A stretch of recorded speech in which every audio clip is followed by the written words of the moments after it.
Here we are back with the low man. The rain has stopped on the climb for the minute, but as you can see, the roads are still wet.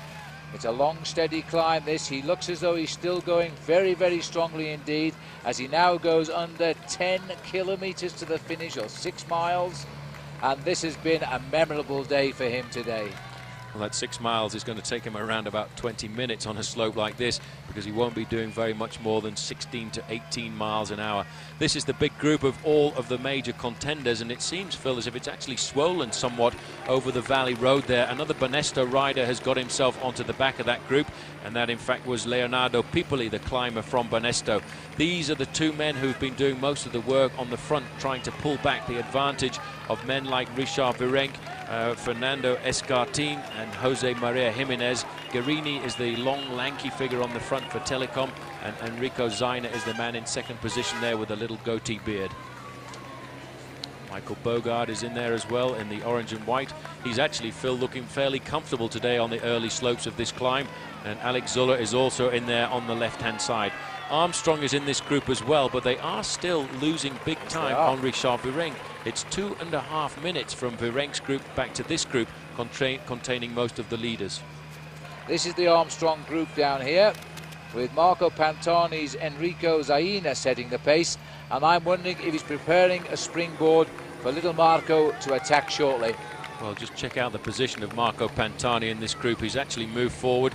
He's got rid of the racing cape he was wearing before. He's got rid of the arm warmers. He's stripped down to the lightest he can possibly be, and certainly I would be expecting to see him when we get to the steeper gradient to launch an attack, because this, in the old days of Marco Pantani, certainly was his terrain. The mountaintop finish was an area where he was almost unbeatable. Well, he started the day such a long way behind overall, and he's still a lot of ground to make up in the Tour de France. 86 this morning, 11 minutes off the race lead. He will fly up the classification on time tonight, because a lot of the riders in front of him, of course, are now many minutes behind him, including the race leader, Alberto Elli. But the men he would like to be ahead of are right alongside him and losing no time. There he goes. And there he goes. It had to come. He is such a predictable man. Now, can he launch an attack that they can't answer? Well, Zuller is the man taking up the chase, and immediately after that is Lance Armstrong himself. Armstrong, wearing number 1, was expecting the attack to come from Marco Pantani, as was everybody else in that group. Michael Bogard now is trying to pick up the pace, and Zuller has gone straight over the top of Pantani. Pantani now must respond, but Armstrong is riding comfortably, Phil, there in 3rd place. Well, look at that, and Alex Zuller, what a cheek, has decided to continue the move here. Bit of a shock for Pantani that, but he's recovered from it, and in fact Armstrong deciding not to follow Zuller but to follow Pantani. But all of a sudden, 3 stars of the Tour de France with 2 wins and 2 second places in the years gone by have left the others behind. Well, Marco Pantani almost telephoned that through. Armstrong comes up alongside Zuller here now. He, in fact, is going to catch Pascal Hervé pretty rapidly now. He will go by him like a breath of wind. Armstrong, too, has stripped himself down. He's got rid of those arm warmers. Pantani has to accelerate out of the saddle to get onto the American's wheel. Zuller is comfortable now in 3rd position, and these are all of the remnants of the breakaway being blown away. Well, they're coming back from the Escartin group now, including Savadelli. Here is Jan Ullrich, and Jan Ullrich, I think, has been caught here. Ullrich is trying to react, but I think we might be seeing Jan Ullrich in a bit of bother. Well, these guys are really climbing the climb, Phil. They're accelerating away. You can see Ullrich is using a massive gear at the moment. This now looks like Peter Luttenberger, who's coming forward from the Once squad, trying to pull his man Abraham Alano back into contention. But the thing is, the way those climbers went out of the gap there, it really was quite remarkable. Ullrich can't follow the acceleration of Luttenberger, so he's not in a great day. He's not having a great day, and he might be a bit outside his form here. But you know, that was a fine piece of riding by Lance Armstrong. He was waiting for the move and clearly had the strength there all of the time. And he's now trying to get rid of, and may have got rid of, Alex Zuller. There he is. This is shades of the road to Sestriere last year. Certainly same weather conditions as well. Alex Zuller came across the gap there pretty rapidly, and Armstrong now is the man setting the pace and putting the Pirate in difficulty.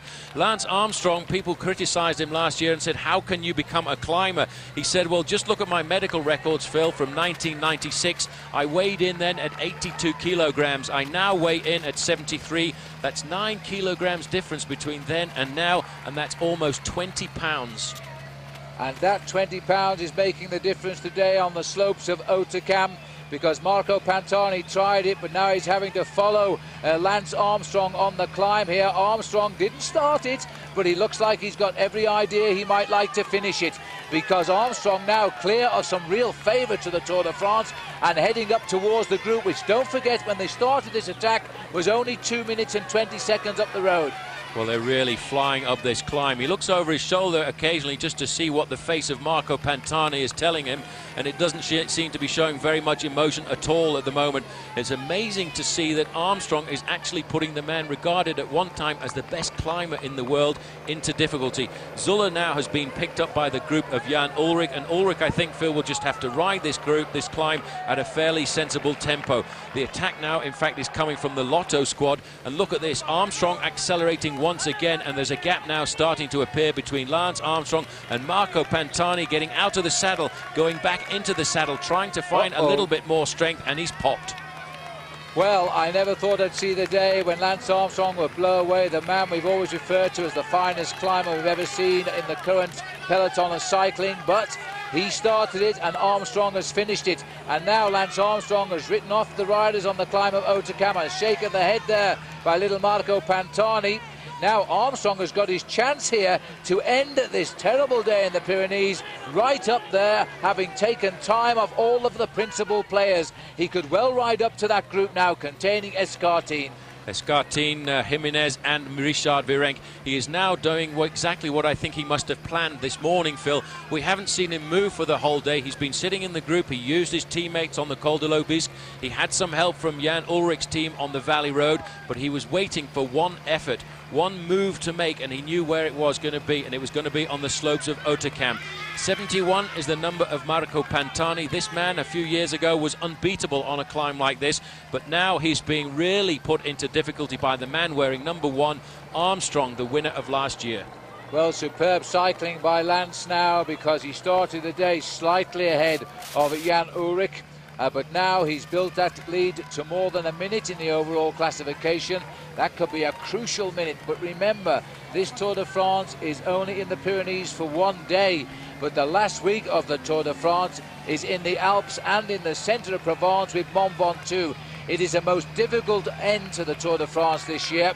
And so there's plenty of time for those riders to recover and come back. But today now belongs, I think, to two men.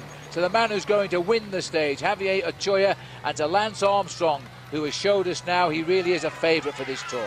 Well, the gas has gone out of Marco Pantani's attempt here, because he's actually looking over his shoulder, waiting for the group of Jan Ullrich to come back to him. Lance Armstrong, Phil, was telling me just a couple of days ago that he's actually spent an awful lot of time training. He said back in 1995 and 96, when I lived in the area of Nice, when I went training, I used to avoid the mountains. I didn't want to go there. I used to prefer training on the flat. Since then, over the last couple of years, I've spent an awful lot of time training in those mountains. I actually go out and choose to train on the mountain passes in the Arrière-Pays behind Nice, and he keeps it in a low gear. He likes to use a small gear in the mountains, which is quite amazing. Well, I've heard that Escartin had attacked up here, but I can still see him alongside Richard Virenque, so he must have just come back into the group, as this group has thinned out a little bit dramatically as well up front. But they're not getting close. 8 minutes back to Pantani now, a little bit more, because Armstrong is ahead of him. 6:52 to this group behind the man who's leading on the road, and they're not going to catch him now. Well, Armstrong is riding an incredible time trial, an uphill time trial for him. He's eating into the advantage of Virenque, Escartin and Jimenez, and I reckon fairly shortly he will actually have them in his sights, and he will certainly launch another vicious attack. But more importantly, what he is doing at the moment, Phil, he's riding himself into the yellow jersey. The man who was yellow jersey on the road for an awful long time was Ochoa, the lone leader of the bike race. And Armstrong has still got the time to actually touch his push-to-talk button on his radio and get some information back from Johan Bruneel, who will in fact be in the car behind him. Well, Lance Armstrong looks set now to pull on the maillot jaune of race leader tonight if he can continue like this, because he has an advantage of some 7 minutes over the rider who is about to win the stage and is closing in on him rapidly. It is going to be touch and go, but the man up front, Well, he's looking forward to having been out in front for 175 kilometres. And Marco Pantani here now, still holding on his own, away from the others he's left behind. 175 kilometres on roads like this, in weather conditions like this. A chance here to glimpse that machine of Lance Armstrong's, a very special machine as well. It was built specifically for the mountain stages of the Tour de France, and it's around about 1.5 kilos lighter than the bike he would normally use. This is the group behind on the road, the group of Jan Ullrich. Ullrich has been put into difficulty in the mountains, a place in the past where in fact he was doing an awful lot of work leading the bike race. You can see Ullrich very happy, Phil, just to sit there in third place. In this group is Alex Zuller. Zuller tried to go out after Lance Armstrong was unable to do so. And this now is going to be a group which will really just hope to survive and hope they don't lose too much time on the final slopes going up to the summit. Well, Lance Armstrong currently on the road is 8 minutes and 30 seconds behind the leader on the road, and that is Ochoa. And he must finish better than 7 minutes behind him to take yellow. That's the situation as he starts to pick off all the riders now coming back. Lance Armstrong suddenly has come across Santiago Botero and gone by him as well, although Botero is trying to resist. Well, Armstrong doesn't worry about the position of these riders at the moment. He is riding a lone race. He's focused on the job at hand. His job is to try and put as much time as possible between himself, Ullrich, Zuller and the rest. At the same time, he's also trying to catch the riders in front, the climbers who attacked him on the Col de l'Aubisque. He never responded to that attack, preparing, saving himself for this effort on the final climb of the day, where he felt confident he could pull back a breakaway even if they had 3 or 4 minutes advantage. Well, Armstrong looking for yellow, and it never looked like that, did it, earlier today? It looked as though it was all going a bit pear-shaped, but all of a sudden Pantani started the action, and that's what Armstrong was waiting for. He has gone out to finish it now. He has got to get to the line better than 7 minutes and 7 seconds behind the man who's going to win the stage, and if he does, I think he will take over the race lead as well. Well, there's the stars and stripes on his number indicating he's from the United States, and he's certainly flying the flag today. Right up alongside him there was Johan Bruneel in the team car, giving him all the information. You know, Bruneel is was a very experienced bike rider, and I think the two of them work very well together now, Phil, because Bruneel can understand the pressure of the Tour de France. Although he never actually won this bike race, he was always regarded as a contender for the top place in the overall standings. Well, there's an awful lot of team leaders in that group there. There's Michele Bartoli's had a fabulous ride to the right of our picture here. All those riders carrying number 1 as captains of their teams, but they haven't had any answer at all to the number 1 in this year's race, the winner from last year, Armstrong. Tremendous turn of speed and strength as he now tries to cut down the gap to this rider here, who looks to be getting a little bit tired at last. And if anybody's entitled to be tired, it's this man. But I think he's done enough now to hang on to his lead.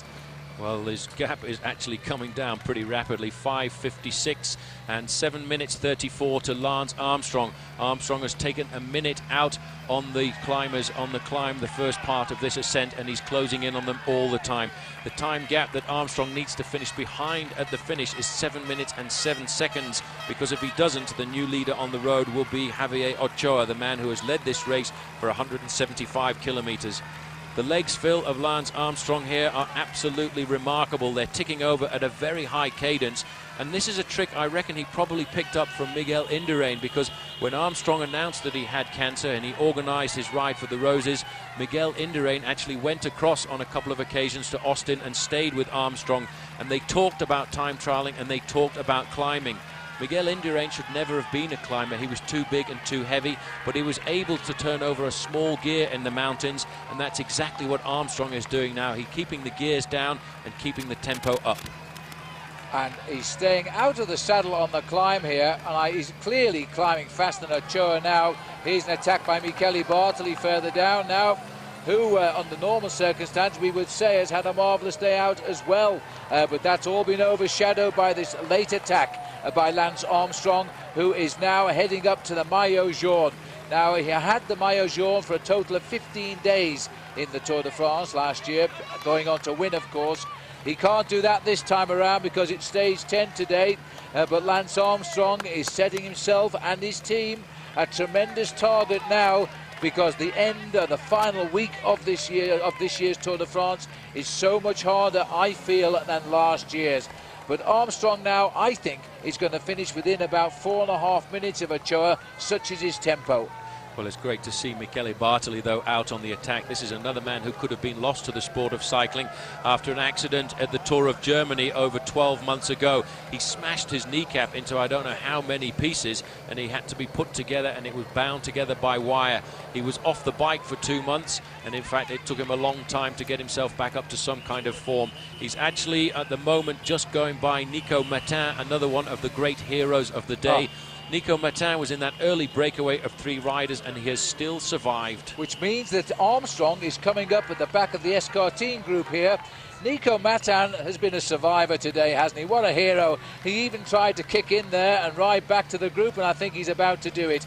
He has had a wonderful ride today, and he's not going to get the position to show for it. But Armstrong moves on now, relentlessly cutting his way through the Tour de France today that's been shattered all over the Pyrenees, letting them all run like a great fisherman and then reeling them in one after another.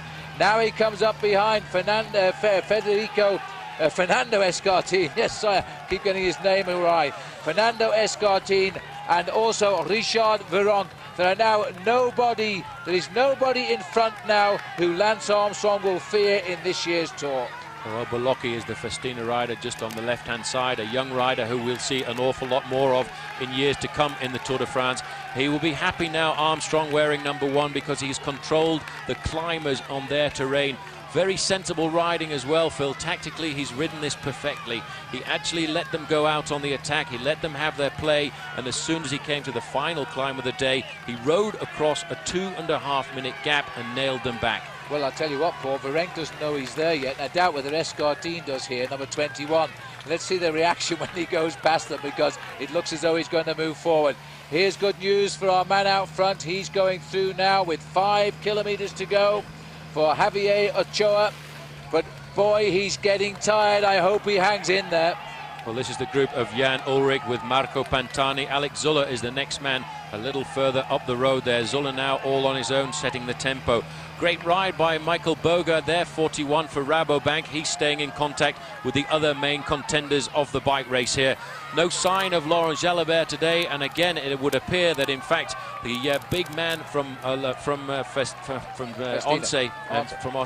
Olano, he's disappeared as well. Yes, he has. All the others are here, and it's highlighted one problem for Jan Ullrich. He hasn't got the legs he's had in the past. It's his first time back in the Tour for 2 years. Zuller is being left here. Christophe Moreau is struggling a little bit. Must be feeling he's riding well, because he's a long... Oh, and here he goes again. Lance Armstrong is now going to break them all up, because, you know, having seen occasionally that man up front, Ochoa, he looks, Paul, as though he is hitting the wall. Lance could reach him possibly. It'll be very hard indeed. The time gap is a long way back from Ochoa to Lance Armstrong. Armstrong's attack there to try and catch out the climbers didn't work, though. They were immediately right onto his tail. The first man to react there, number 32, was Manuel Beltran, the Mapei rider. But Armstrong now will just set the tempo on the front of this climb and hope that he can reduce the deficit that he has on Ochoa, the lone leader on the road, the only man in front of this group right now. And this is Richard Virenque. Armstrong is just punching those pedals. Little Beltran here is suffering like he's never suffered in his life before, number 32, and he's hanging on. Escartine and Heras are hanging on as Armstrong kicks again, and this time I don't think they'll answer him. This is unbelievable. He's got serious power going on here, Lance Armstrong. He's not actually attacked them now, Phil. He's just putting the hammer down, looking over his shoulder to see what sort of difficulty he's putting them into. He's controlled, and he's absolutely decided on doing the job in hand. He's a very concerned rider right now, because he wants to try and blow the climbers away and give himself even more of an advantage before we go up to the Mont Ventoux, a climb that he himself is always scared of. He was actually in difficulty there in the Dauphiné Libéré earlier on this year, and now he wants to try and make sure he's got a big buffer. Well, looking down at Bolocchi and Bartoli there, we've gone further back down the mountain to the Ullrich-Zuller group. It looks as though the tempo by Zuller is gradually bringing Bartoli and Bolocchi back into this group. But Armstrong has continued the pressure on the front. Well, in fact, Race Radio telling us Armstrong has continued alone which means he's now managed to drop Virenque, Jimenez and Escartin. This is the man who leads the Festina squad, Christophe Moreau and Michele Bartoli, but Armstrong is the man doing all of the danger in the damage, I should say, in this year's Tour de France. The hammer is down. He really is flying up the mountain, Phil. It reminds me of when we last came up Oterkamp, Paul, with Bjarne Riis doing this. Absolutely. Armstrong now knows that he can blow everybody away. He's only got one thing to do now, and that's to try and reduce the deficit on Ochoa. I don't think that Spanish climber is going to be caught today, because he really deserves to win the bike race. These are the climbers. There in front is Lance Armstrong riding away from them. They are just trying to survive. They are absolutely suffering to stay in his slipstream. Well, you know, he's destroyed these guys. They're in all sorts of trouble. Virenque's going up forward now with Massabo. 4 kilometres for the little man at the front, but that was a long 5th kilometre. It seems to have taken about 3 minutes or so to get up to the 4 kilometre banner, but he's still there. It gets a little bit easier and then it kicks again. A little bit easier, that's only relatively speaking, Of because course. this is a very difficult climb. He's been climbing now, Phil, for 8.5 kilometres, just hoping to survive. He started the climb with a 10.5 minute advantage, and the last time check we got was pretty close to just 6 minutes on this man Armstrong. Armstrong wearing number 1, just looking over his shoulder. He's very controlled at the moment, Phil. He's just keeping an eye on what sort of damage he's doing to the rest. The man coming across here at the moment, in fact, is Mancebo, the small Spanish climber. In fact, it isn't Mancebo, it's Jimenez who's made the recovery. It's Jimenez who looks to be coming best of the rest here. He has got good form in the mountains, and he sprinted back up to Lance Armstrong. He's the only one that's been able to achieve that today. Armstrong looking over his shoulder and seeing who's coming, and he's going for him again. That's the time to hit the man before he can settle.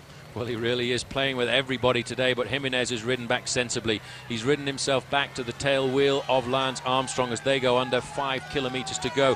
You know, there's only 1.5 kilometres between them.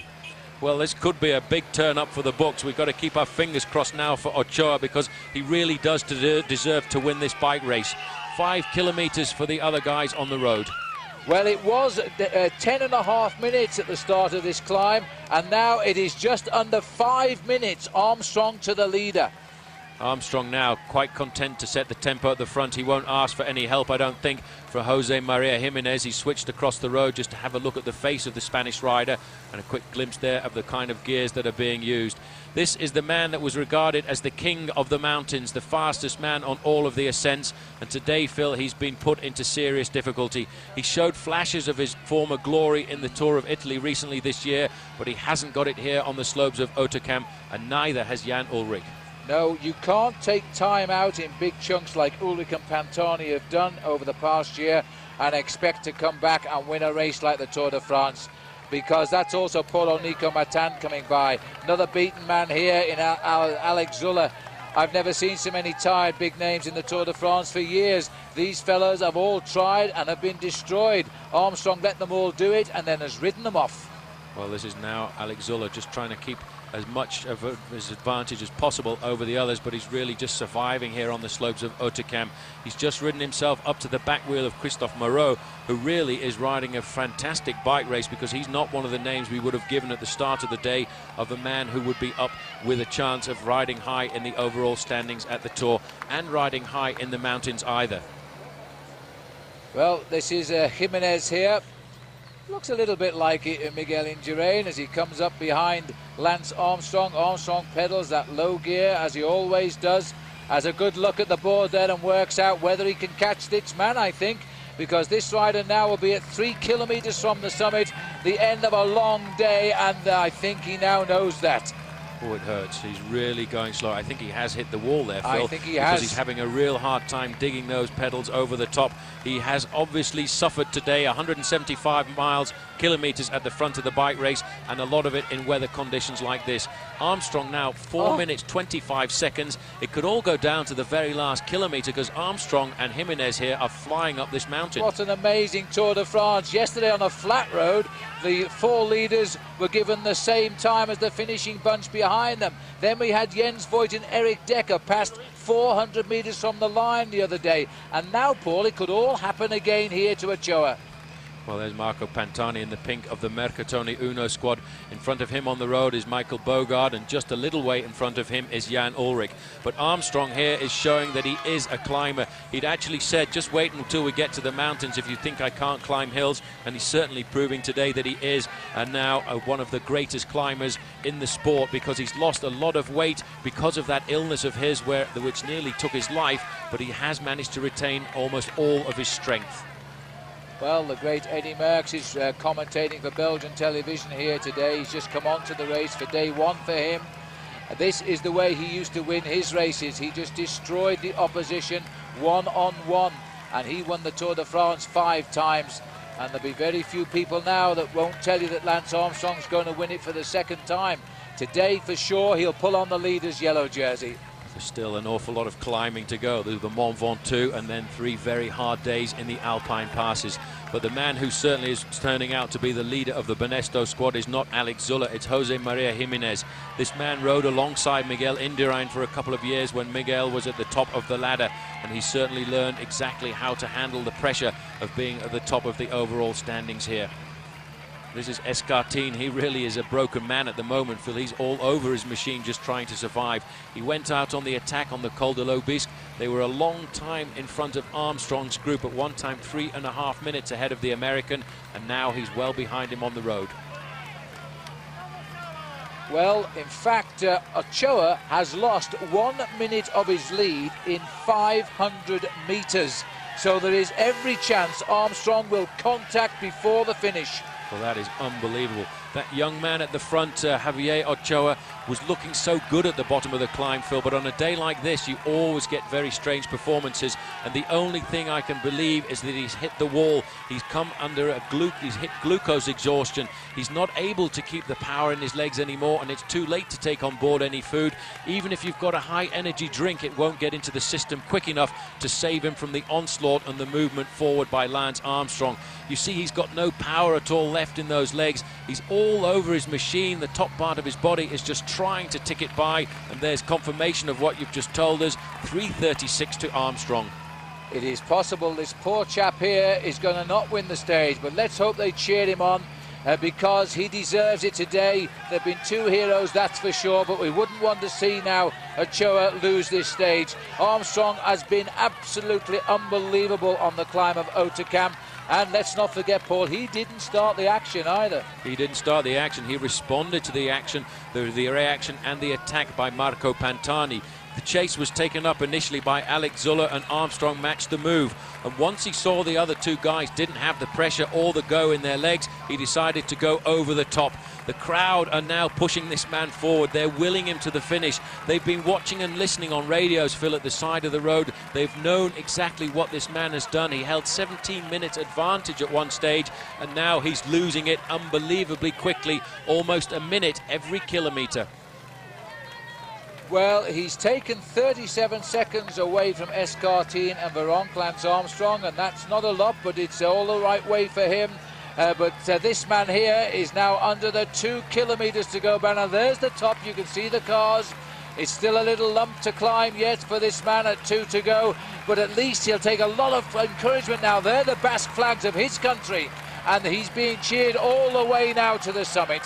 Well, Armstrong is less than 1 kilometre behind him on the road at the moment, but at this pace it's taking around about 2.5 minutes to ride a kilometre. You can see this man, he knows now what's happening behind him. He's digging deep, he's out of the saddle, he's trying to find a little bit of energy from somewhere in his body, but he's not sure where it's going to come from. Jimenez is having a hard time though, Phil, staying on the wheel of Armstrong. 3 minutes is the advantage for Ochoa, and 6 minutes back to Marco Pantani. But 2:57, Paul, that's another half minute just taken off by Lance Armstrong here, who's continuing to ride away. Well, I said earlier, and I was partly joking, it was a tailwind finish for Ochoa. It might be the only thing that keeps him away now. The only thing that might save him. This has been a dramatic climb up here at Hautecam, and Armstrong accelerating once again, and I don't think Jose Maria Jimenez has got anything left now to respond to the final acceleration of the American, who last year rose from the ashes really after that cancer nearly took his life. He is now he's now building up on the victory of last year and looking really to blow away every one of his contenders on the road here of Hautecam. He is looking ahead now to see if he can spot the lone leader on the slopes of Otakam. The roads become long and straight. Shortly he might see him as he comes round the bend. Look at the massive crowd up here now. Many of them are Spanish, but they've just shed this Spanish rider because Armstrong has ridden away for the US. As the Spanish rider, Jimenez, has lost contact. He might come back. He's still got some fight in those legs. Well, he's a great bike rider. You see him nudging it up a gear there. He's going to dig deep. He wants to stay with Armstrong. He knows this too will drag him up in the overall rankings. But Armstrong is riding his own race now. He's riding a man against man with the man who is at the front of the race at the moment, and that is Javier Ochoa from Kelme. But Armstrong still, Phil, is using a very small gear, just ticking those pedals over, keeping his cadence up high, which is really quite remarkable. This is like the climbers of old. He really is ticking it over at 80 or 90 RPM at the moment. He is now under 2 kilometers to go to the finish. He and Ochoa in the same kilometer on this climb. I reckon they're separated by 800 meters now. As Armstrong started this climb, 10 minutes behind him, and 800 meters is all that remains as we head up towards the red kite. Well, this is it, 2 minutes and 15 seconds. He has to pull back 1 minute on each kilometre of this final ascent of the climb here to pull back this man, Ochoa. The crowd, Phil, look at them, they're going mad, they're going crazy. They really want this guy to win. They love and respect the bravery of this man to go out on the attack 175 kilometres from the finish in conditions that really have been grotesque. Oh, it's going to be oh so close now. I don't think he's under the kilometre, but into the barriers, and that will help now. But Armstrong still looking there to hunt down the last man who survives ahead of him in the Tour de France. He knows now the yellow jersey goes to his hotel tonight and to his room as we come to the 1 kilometre to go for the man who has been the outright hero of the day, although that now is highly debatable. I think he just might do it. He's got 1,000 metres to go once he goes under that bridge. The red kite, the flamme rouge in international cycling. Every bike rider will be looking for it, but they look for it more than on any other stage in the mountains because they know then that relief is only just around the corner. But Armstrong is around about 600 metres behind this guy at the moment, and a big sprint to the line could change it completely. This is Ochoa. Armstrong, the difference in the speed is remarkable. Well, Armstrong is just trying to finish this off with a sprint finish here, and that might be what exactly it will be.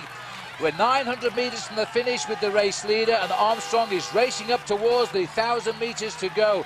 Where he's found this strength from, I don't know. He has torn the field apart here.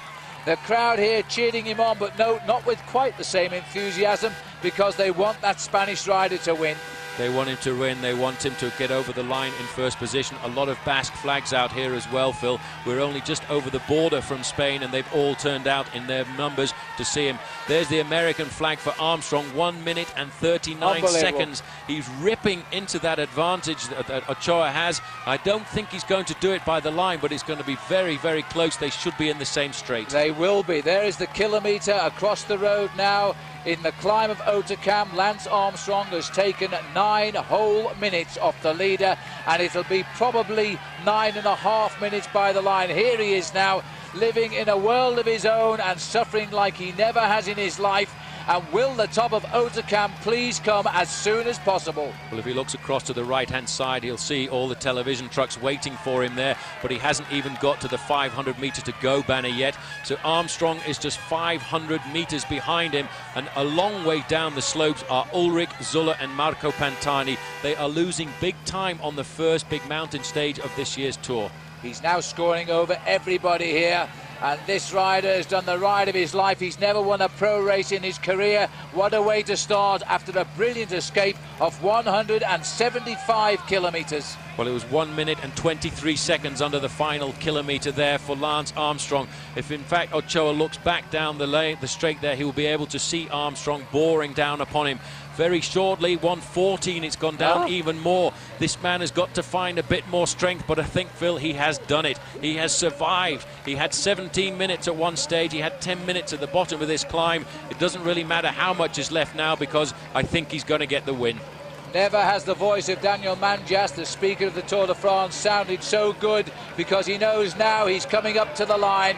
This has been a superb ride. He could never have thought when he broke away and joined Jackie Giron on the flat roads outside Dax that it would lead to victory at the finishing line at Otakam. And at 175 kilometres later, he is turning into the home straight, while Lance Armstrong of the United States is continuing to close in at an alarming rate. Well, he's done it, Phil. He's now inside the barriers. He's now inside the signs that are ticking off the meters to go. Just 200 meters to go for him now, and the straight will be in sight. As he comes up the barriers now, the headlights are on, but miraculously the crowd has lifted. He gets the victory, Javier Ochoa, and this is a superb victory today in the Tour de France. 6 hours plus in the saddle, but watch the back of your screen there, because here he comes. Lance Armstrong, as the clock ticks down, is racing to the yellow jersey of the Tour de France. He was the first man last year to wear it and became the second and only man after that. Today he'll be the fourth man.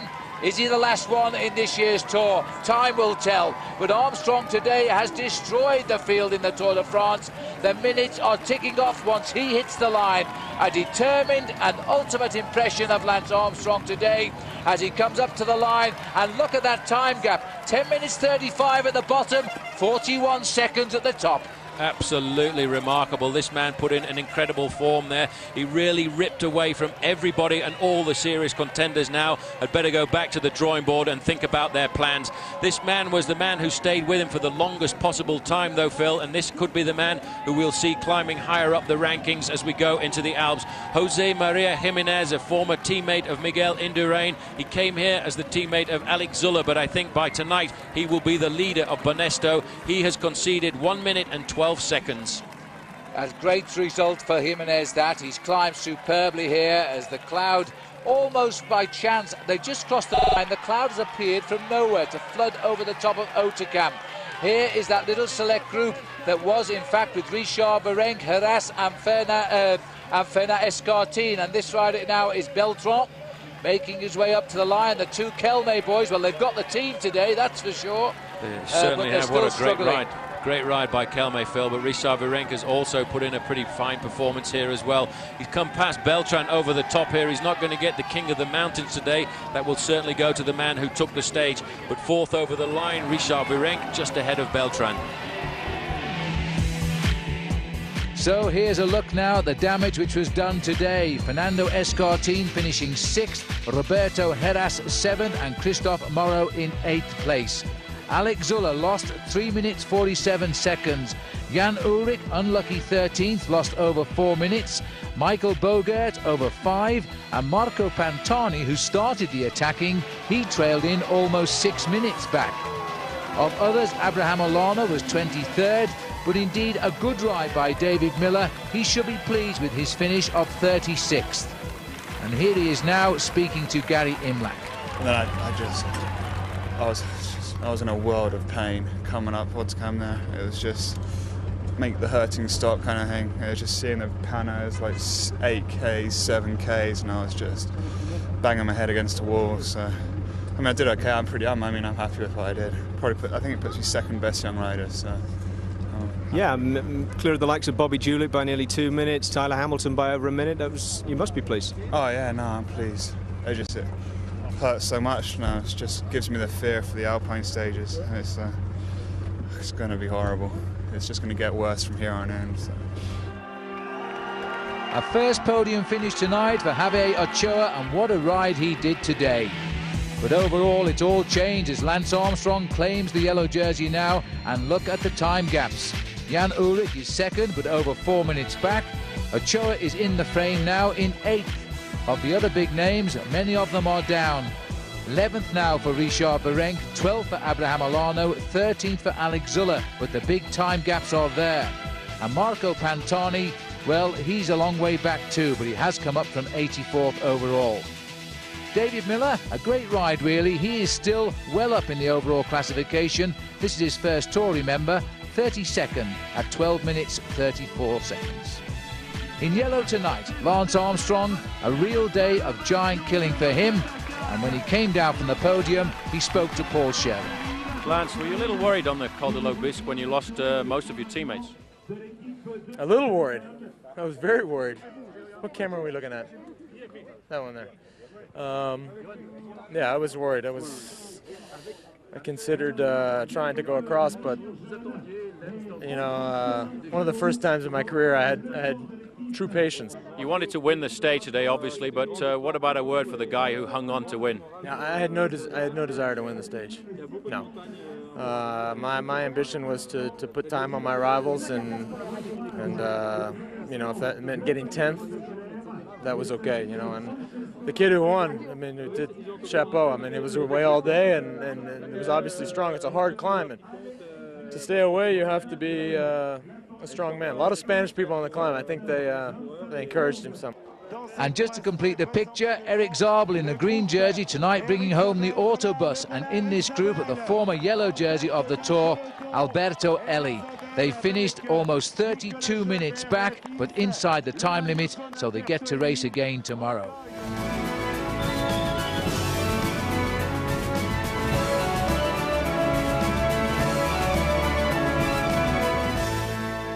The race goes on, and it continues now with stage 11 from Bagnères to Revel.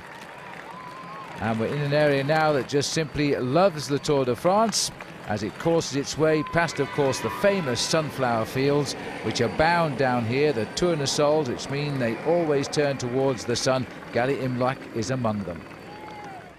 The man Lance Armstrong defers to as the best climber in the world lost over 5 minutes to him yesterday on the Tour's first mountain stage. But then, considering the amount of time Marco Pantani's lost over the last year, maybe it's less remarkable that he's behind in the race than that he's in the race at all. Io per vincere non ho bisogno del doping, ma ho bisogno delle salite.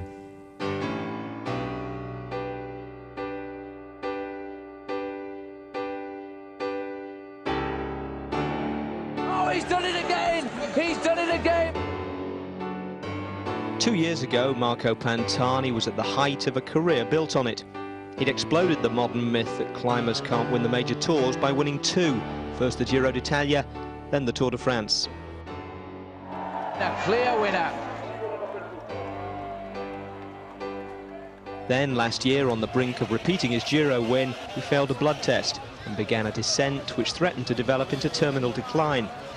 As Pantani's medical records became evidence in various investigations into doping in Italian sport, a series of dates for his return to racing came and went. L'obiettivo è quello di esserci al 100% e puntare a vincere. That was Pantani sounding optimistic about his chances for the World Championships last October. But 11 months on from the Giro blood test, his public appearance total read 3 ongoing court cases and 2 days competitive racing. The speculation shifted from when he'd return to whether. Quando tornerà a correre, se lo può dire? Ma non lo so, quando il mio stato d'animo sarà ottimale. Questione di giorni, di settimane o di mesi? Non faccio promesse. Finally, in a classic piece of Italian melodrama, he appeared before the Pope at the pre-race celebrations for this year's Giro and confirmed he'd be resuming his career where he'd left off. Credo che sia una prova difficile perché per uno abituato a fare la corsa, rimanere di dietro sicuramente soffrirò sotto il profilo psicologico. On the Giro's first mountain stage, Pantani lost nearly 7 minutes. But 10 days later, he was riding at the front over the Col d'Izoard, helping his teammate Stefano Garzelli, then helping himself to second place in Briançon. When Garzelli won the race overall, he dedicated his victory to Pantani. So, on the evidence of the Giro, perhaps we should all hold off a bit on the Pantani obituaries. He lost less time to Lance Armstrong in the Tour's first mountain stage than he did to Francesco Casagrande on the corresponding day in Italy. And coincidentally, the terrain he relaunched himself on in the Giro over the Izoard to Briançon is coming up on this race in 4 days' time. Well, Pantani still playing a waiting game as we now are just 12 kilometres from the finish here. The red number on the back of Eric Decker, which means he's the most aggressive rider so far. Nobody can doubt that. And with him today on the attack, Santiago Botero. And when they get to the finish, Decker beats Botero after a break, Paul, of 204 kilometres. Absolutely remarkable. A great ride there by that man, Eric Decker. A back seat in the mountains, and in this group coming to the line now is David Miller there in second position, the man who wore the first yellow jersey in this Tour de France. He's not going to get third place across the line though, Phil. That's going to go to Rick Brugger of Lotto, but a great challenge there coming from David Miller. And Miller trying desperately to get the best of this little group here, but it is Verbrugge who comes up on the right, and Eric Zabel behind is leading out the sprint here for best of the rest. Well, Eric Zabel on the right-hand side, Phil, now wearing the green jersey, but Armstrong is still the leader after 11 stages, 4 minutes and 14 seconds ahead of Jan Ullrich. Christophe Moreau is third, 5:10 behind. We have had a remarkable first attempt into the mountains, but look at the gaps already. Abraham Olano, 7 minutes behind. Marco Pantani, 24th, 10 minutes 34 back. But the king of the mountains is Javier Ochoa. Leads his own teammate there, Santiago Botero. This man now looking seriously good as the challenger for the green jersey for the points competition, ahead of Marcel Wust and Tom Steels, the early leaders. All right, now it's time to preview tomorrow's stage, which should be a classic, because there aren't many mountains that riders talk about with genuine fear. But as Paul Sherwin reports, Mont Ventoux is one of them. Ventoux gives me the fear, because it's my nemesis, Ventoux. It's like the moon. There's nothing there. Nothing, there's no grass, there's just rock. It's weird. It's a mythical place, I think. It doesn't like me, I don't know. And this is it, the Mont Ventoux today. It's 1 degree Celsius, there's 30 meters of visibility, and as you can see, a few snow flurries in the air as well. These weather conditions will add to the fear that runs through every rider's mind when he thinks about the Mont Ventoux. But even if it does clear overnight, this is still going to be the scene of an epic battle. The Tour de France has been over here many times, but it's only finished at the top of this mountain on 5 occasions, and every winner here has been a cycling hero. Charlie Gaulle was the first man to win here in 1958. Not only did he win the stage, he went on to win the Tour. The next great name to conquer the Giant of Provence was France's hero, Raymond Poulidor. In 1965, he rode to a dramatic stage victory at the summit. 5 years later, in 1970, the greatest cyclist of all time, Eddie Merckx, raced up the mountain to victory in the yellow jersey. In 1972, a young Frenchman, Bernard Thévenet, won at the summit of the climb. 3 years later, he would win the Tour. The race waited 15 years before it returned to the barren slopes, and France's Jean-François Bernard time-trialled to victory, a victory that brought him the yellow jersey. Another name will be added to that illustrious list tomorrow. I've ridden this mountain, I can still remember the anxiety the night before and the thoughts that this beast conjures up in your mind, and I know that that's still the same for the riders of this year's Tour de France. I think that it's fair to say the Ventoux is the hardest race in the entire Tour. It's 19 kilometers at close to 10%. It's an incredibly hard climb, and so and one that I don't know if I have a very good relationship with that mountain, and so I'll be happy when it's past us. Racing up there, I'm convinced it's one of the hardest climbs, simply because it never changes. It's just unrelenting, and I think if it's hot there, it's just hell, because it opens up and you see the last 5 Ks. And if you're not feeling good, you can just see it going up and up and up for 4 or 5 kilometers in front of you, and it honestly is horrific. It's a place where I think everybody who loves cycling or is a fan of cycling or follows the sport should go, because it's unlike anything anywhere else. It's 1,900 meters at the top, but it's not like any other 1,900 meters anywhere else. I mean, 1,900 meters on the Izoard, you can breathe. The top of the Ventoux, you cannot breathe. At least I can't. Apart from the excitement of the bike race, there's always a sad moment when the Tour de France visits the Mont Ventoux, because it was here on the slopes of this mountain in 1967 that Tom Simpson gave up his life pursuing the sport that he loved. On that day, it was 35 degrees Celsius, and as Simpson collapsed from his bike, he was helped to the side of the road by the British team. Here, 2 kilometers to go to the summit, is the memorial to Simpson, the first British rider ever to wear the yellow jersey at the Tour de France. Tomorrow, everybody will remember the history of this strange and mythical place. Well, it's an important day for Lance Armstrong and a real test for all 160 riders as they come away from Carpentras this morning in warm sunshine. But they'll do well to remember they are many thousands of feet below the finishing line today. Armstrong are looking relaxed and seemingly not too worried about what the day will bring. Well, it's already brought an early surprise for David Miller and the white jersey of Francisco Manthabo. They were both involved in a pile-up very early on of 25 riders, all recovered and rejoined the field within a few kilometres. And there's a breakaway, got away at 45 kilometres. There are 9 riders at the moment. The latest check we had, Paul, was 4 minutes and 20 seconds. Well, these riders went clear over the first major climb of the day, the Col de Mour, and it was really started by Christophe Agneluto.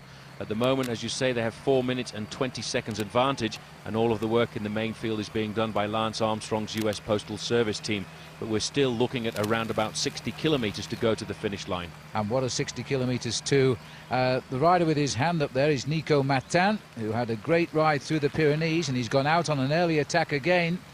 The other members of the breakaway, Jose Luis Arrieta of Banesto, Christophe Agneluto was a stage winner earlier last week for AG2R, Vincenti Garcia Acosta, he's a Banesto rider. The man who was on the attack going into Revel the other day before the rest day, Santiago Botero, when he finished second to Deca. Nicolas Jalabert, the brother of Laurent, Alexander Vinokourov and Andrea Kivilev. And the other man making up the breakaway is the climber from the Polti team, Pascal Hervé. And looking down now on the leader of the Tour after that wonderful ride on Monday to Otakam in the Pyrenees, Lance Armstrong, his team looking after him. They got away, in fact, to a very quick start today. The peloton split up into probably 5 or 6 groups before it came together again. And since then, they have more or less controlled the pack into nice one unit, Paul, with just those 9 men away. Now, one of the early attacks actually featured Jan Ullrich, who feels a lot better now that the sunshine has come, and certainly admits that he wants to try and do what he can over the next mountainous stages to try and pull back some time on Lance Armstrong. He doesn't want to lay down arms and let Armstrong ride up to Paris without any form of attack. And a lot of people think basically Lance Armstrong has won the Tour de France so far, but listening to people like Richard Virenque and Jan Ullrich, I think this race is far from over. Well, Lance Armstrong is right to be worried about this mountain, Phil, because I reckon it probably is the toughest mountain in this year's Tour de France. It's 21 kilometres of ascent, and the difference between the top and the bottom is 1,600 metres. That's over 5,400 feet of climbing, which is pretty difficult. And the toughest part is the middle section of the climb, which averages out at 10%. But in some of the corners, they really are remarkable. In fact, I would say the percentage in 1 or 2 of the corners is pretty close to 15%. Vicious is the word, and sadly this was the climb back in July 1967 when it was stage 13 that Tom Simpson lost his life just over a kilometre from the summit. He was taken off the mountain by helicopter and sadly died on his way to hospital in Carpentras. And so now the riders making the way once more to Mont Ventoux. It's a climb which doesn't see the Tour de France too often. The last time we had a time trial finish up here, and that was won by Jean-Francois Bernard, the same year that Stephen Roche in 1987 went on to become Ireland's first winner of the Tour de France. There's the latest check, 4 minutes 45 being shown there to the man on the front of the bunch there, and that was Christophe Agneluto. There he is. He had a stage win on his belt the other week, the first one for the French for 2 years, in fact, and the pace being set now by his teammate Andrei Kivilev. Andrei Kivilev, by the way, Paul, he's a Kazakhstan rider, and that's his old international teammate with him today, Alexander Vinokourov, riding on a rival team now. Well, those riders, most of those riders from the Kazakhstan team actually turned professional for some of the top teams on the international circuit.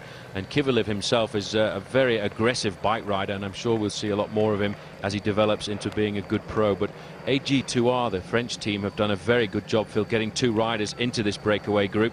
And in fact, the gap now increasing to 4 minutes and 50 seconds. But all of that can get blown away on the slopes of this mountain, because we're looking at climbing the Mont Ventoux for around about an hour to an hour and a quarter. Yeah, and I think also that breakaway went very early, and I thought for a moment it was going to go up into our double figures like it has done the previous days. But I think Lance Armstrong, Paul, has told his American Postal team, and here they are now, to lift the tempo a bit and not allow it so much leeway today. Well, I think he's probably planning something in the back of his mind too. He obviously knows the history of this mountain, and he knows it has always been the scene of some dramatic battles. And Armstrong, I feel quite certain, would like to write his name into the history books. He did last year by winning the Tour de France in what was the fastest ever edition of the Tour de France, and certainly he'll be looking today to do something special on the slopes of this mountain, despite the fact that before the start and over the first week of the Tour, he's actually claimed to be wary and scared of this mountain. Well, with good reason, I think. I've never known such strong winds blow on Mont Ventoux. We had snow flurries across it yesterday, the riders having their rest day down at the bottom in Carpentras. but one or two of them driving up in the car to get a look at it firsthand, and it is a daunting prospect to race up Mont Ventoux. And in fact, the day before yesterday, 7,500 cyclists, all riding what they call the stage of the Tour, weren't allowed up. They just allowed a couple of thousand up, and the police closed the road, in fact, because winds were gusting too much to get the riders up the climb. So they turned them away halfway up the climb. Of course, the riders were very disappointed, but it was the common sense thing to do for sure. It was absolutely amazing up here yesterday. I came up and had a look at the place, and in fact you couldn't see very much more than 50 yards, and there were awfully very heavy squalls of snow coming across the route, and I would think most of these guys are fairly happy today with the weather conditions, Phil, despite the fact that it is very windy and cold up here. At least they'll get a chance to see just exactly where they're going to. Yes, indeed. This is the 26th place rider overall, Vinokourov, here, having a chat with his team car. He is 11 minutes and 39 seconds behind Lance Armstrong. He's got 5 minutes of that back at the moment in this little group. There is the man in the Kelme jersey, Santiago Botero, who rode so well with Decker. A breakaway of an awful long breakaway of 129 miles it was, and that was almost 202 kilometers. So an incredible long breakaway the other day into Revel. There's the main peloton of the Tour de France. Nobody behind the race at the moment, apart from those, of course, who have now abandoned, and there's 7 of them gone. Well, in fact, Race Radio telling us there's been a major change at the front end of the main field. It's the Banesto squad coming forward, and I'm sure that is all to do with the fact that Santiago Botero is in that group. They're very, very worried about this man, Phil. He's an excellent climber. Currently, he's 30th in the overall standings, 12 minutes and 15 seconds behind, but they don't want to allow him to get to the foot of the climb with a 5 or 6 minute advantage. Well, they're in a better position to at least control him this time, Paul, because the Banesto team have got 2 riders in that breakaway, and it looks, even though they have 2 riders up there, they're still prepared to chase them down with this team here, which I find very strange tactics indeed.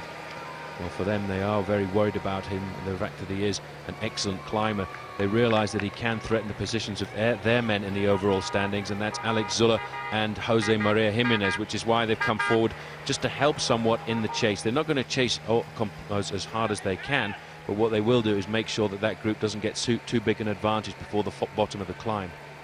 On this climb here of the Col de Notre Dame, the peloton reporting dropping Olivier Perraudot, one of the Bonjour team, first Tour de France for him, and struggling on this climb now. Well, if he struggles on this climb, Paul, he's going to be in terrible straits on the climb of Mont Ventoux. Here now we're looking back at the leading group. Just a reminder of all these names again. Nico Martin is the rider sitting at the back. Just ahead of him is Nicolas Jalabert. The man in the green is Santiago Botero. The other members of this breakaway are the Banesto riders, Jose Luis Arrieta and Vincenti Garcia Acosta.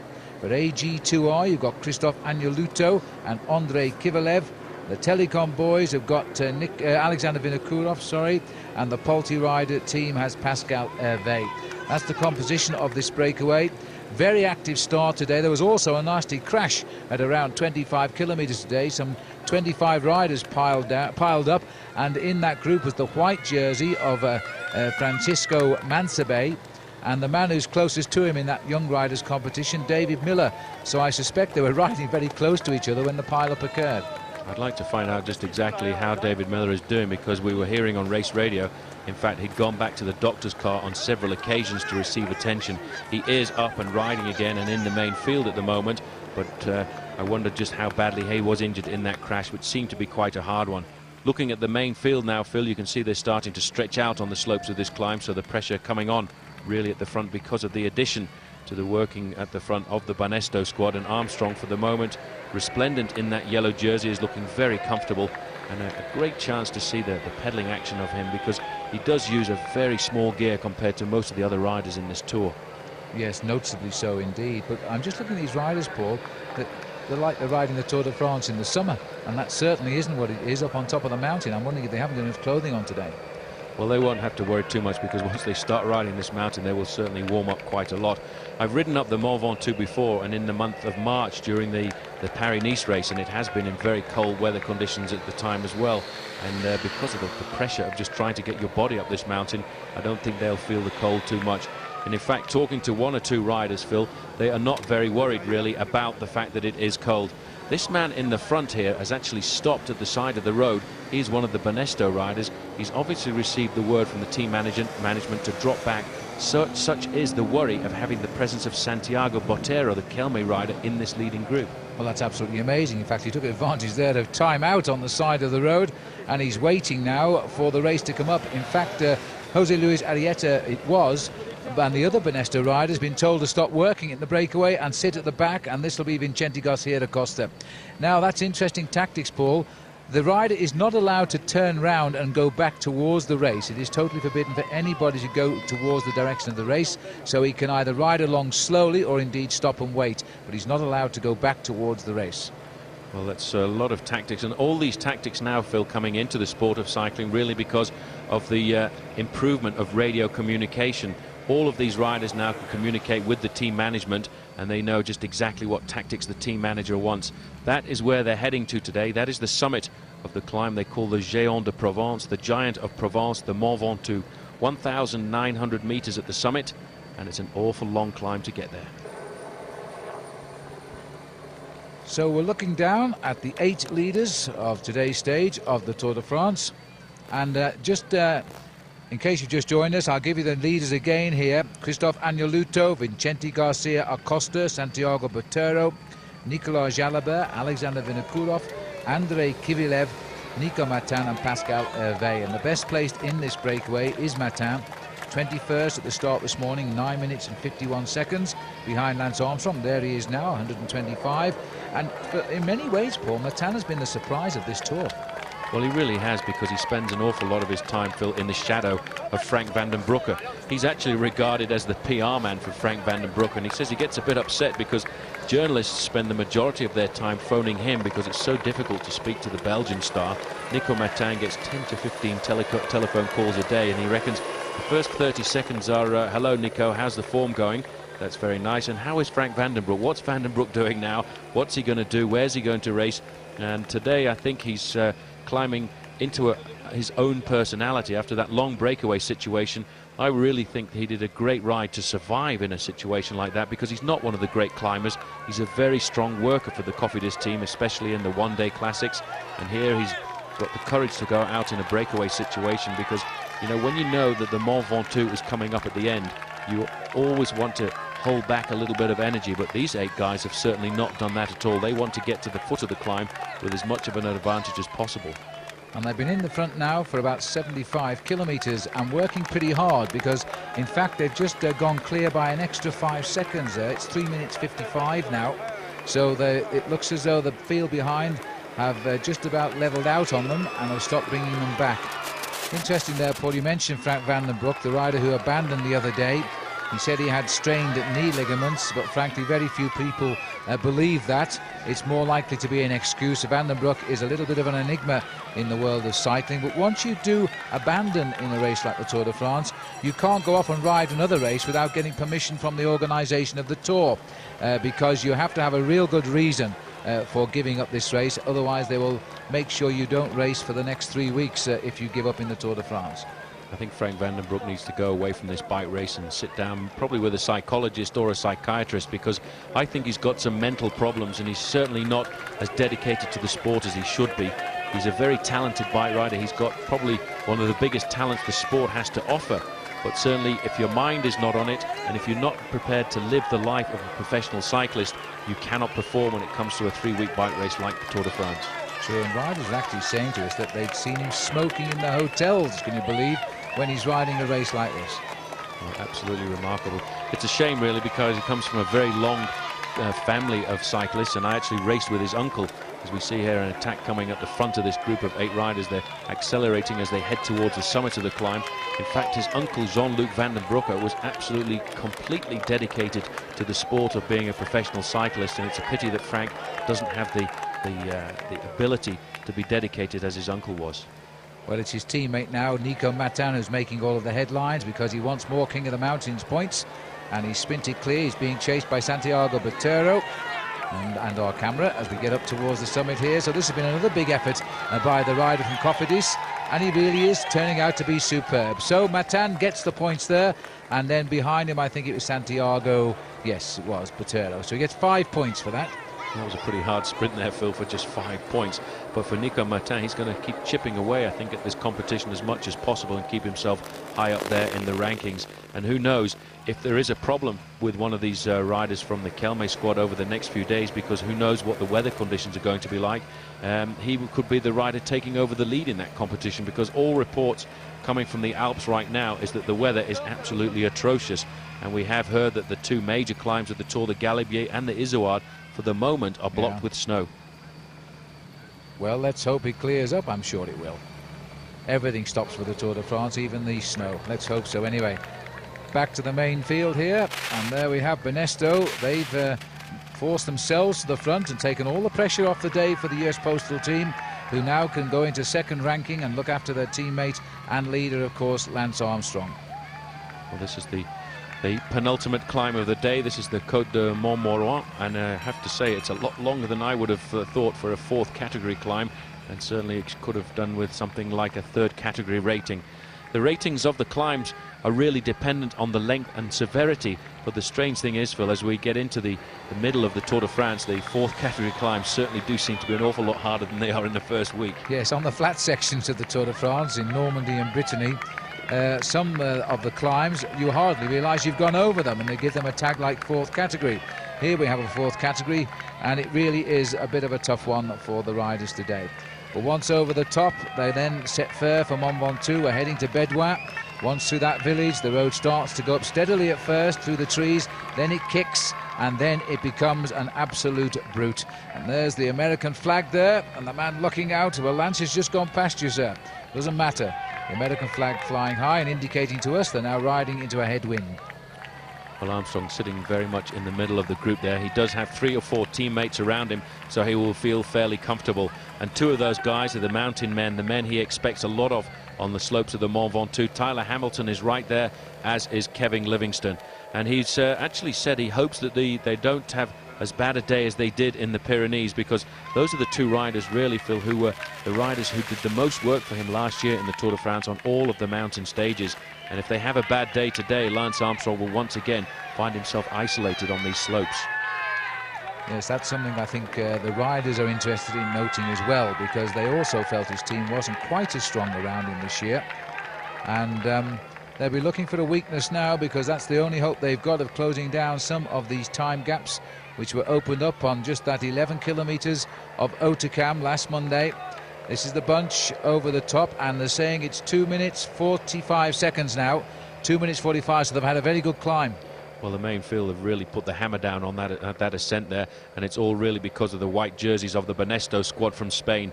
Over the summit of the climb there, Phil, of the Côte de Montmorency, they have 31 kilometres to go to the finish, and normally on a flat stage they'd be looking at around about 45 minutes of racing.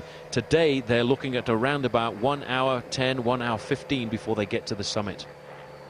Yes, and that's for the good ones. The others will be out there a lot longer than that, and probably struggling against elimination today. Because it's not just the slope of Mont Ventoux today, it is the gale force winds in the last 5 or 6 kilometres, which are just coming sweeping across Provence and straight over the top of the mountain here.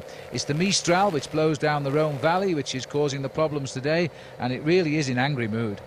It's an unbelievable mood, and it's very cold at the surface here, and I reckon 1 or 2 of these riders, they will get away from the top of the Mont Ventoux as quickly as possible. And the Tour de France today have put in a fairly intricate evacuation from the summit of the climb. In fact, the opposite side of the climb has been closed off to the public, and that is for the Tour de France to actually drive off the mountain once the race is finished, and they're keeping that road closed until 11 o'clock tonight. Banesto really have been one of the great teams over the last 10 years, Phil. This is the team that took really initially Pedro Delgado to a victory in the Tour de France. In those days it was sponsored by Reynolds. Then they came across here to take over Banesto, and that became really the era of Miguel Indurain. Well, they were all together, but now they've arrived on the slopes of Mont Ventoux, and there are 8 leaders with 1 minute and 20 seconds over the field. And I'll give you their names. They are Christophe Agneluto, Vincenti Garcia Acosta, Santiago Botero, Nicolas Jalabert, Alexander Vinokourov, Andrea Kovalev, Nico Matan and Pascal Hervé. But the tempo, which has been going on now, I would say, for the last 40 minutes by the Banesto team, they're down to about 120 now, Paul, and what, we're 2 kilometres on the climb. It's coming down even more. 1 minute and 12 seconds is the last time check we've got. A little touch of the hand there going to Tyler Hamilton from Kevin Livingston, just so that Hamilton will accelerate and keep them towards the front of the main field. The pace, though, Phil, is absolutely unbelievable, bearing in mind we've still got an awful long way to go to the summit of this climb, and Jan Ullrich looks quite comfortable just now. Well, as we speak, Paul, we've heard that David Miller has been dropped. He was involved in that crash. We think he has injured his shoulder. He's been dropped immediately, but he's not alone, because the green jersey of Eric Zabel has gone, and Abraham Olano is in trouble at the back. Well, I don't believe it. Abraham Olano started the day in 13th place overall. This man has been an eternal hope for the Spaniards to finish high in the overall rankings, and he has never really, Phil, been able to manage the big climbs. He's a great time trialist. He's a very aggressive bike rider. He's able to win the short stage races of 8 or 9 days, but he seems to be developing a psychological problem with the big mountain passes. Absolutely. He just gets this mental block in the Tour de France. He cannot produce his best riding form. A man who can climb like Olano really should not be in trouble at this early stage of Mont Ventoux. But this is a very, very fast pace here on the lower slopes of Ventoux, and it's going to hurt an awful lot of riders. Jan Ullrich is sitting there in that pink top to his jersey, looking good and just keeping an eye on the 3 Banesto boys. So too Lance Armstrong. He's no reason to do anything other than follow the wheels, because he's got all the time he wants right now.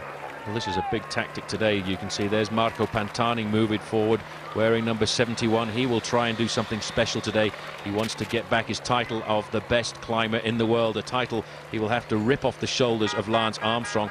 Armstrong, for the moment, very comfortable. Look at the pedaling style there, just sitting comfortably on his machine, ticking over at a very high cadence. And the other day, Phil, it was remarkable to see Armstrong was pedaling around about 100 RPM. Yeah, absolutely amazing. It is really hard to pedal so quickly and to keep up speed like that. But there is Armstrong down there, and he's got the Pyrrhus on his shoulder now. And I think Pantani waiting to see if he can launch an attack here. Now, it's good to see this is Tyler Hamilton who has come to the front, and Kevin Livingstone. So these boys out to prove a point to Lance Armstrong, I think, and they've got control of the peloton. They've taken it off Banesto, and Armstrong has come onto the wheel of his 2 teammates. Here's Olano at the back of the race, first pictures. He really is in trouble here. He's been tailed off the main field. He's going to lose big time today, Phil, because he's been dropped at the very foot of the climb. Here he is up alongside Yaroslav Ekimov, a teammate of Lance Armstrong. And Ekimov, I don't want to be derogatory, is not a great climber, and he shouldn't really be up alongside Abraham Olano. Olano should be in this group right now, but he's not able to follow the pace being set by the team from Spain, the team Banesto. But immediately they felt that they were strong enough. The 2 riders from US Postal, Tyler Hamilton now in first place and Kevin Livingston in second, have moved forward to keep the pressure on for Lance Armstrong. And it sounds as though Andrei Kovalev has now been dropped by the front runners as well, so we should pick him up pretty soon now. The gap cannot be that far. Olano in trouble along with David Miller today, sadly for us, after that crash through no fault of his own. And also behind the green jersey of Eric Zabel. That perhaps a little bit more predictable. This is not the favourite terrain for Eric. Another big rider's name who's been dropped from this group of riders being led by US Postal is in fact the Italian national champion Michele Bartoli. So a lot of riders popping off the back of the group here. It looks as if that was Nicolas Jalabert, who was in fact just caught there and passed by the front train of the US Postal.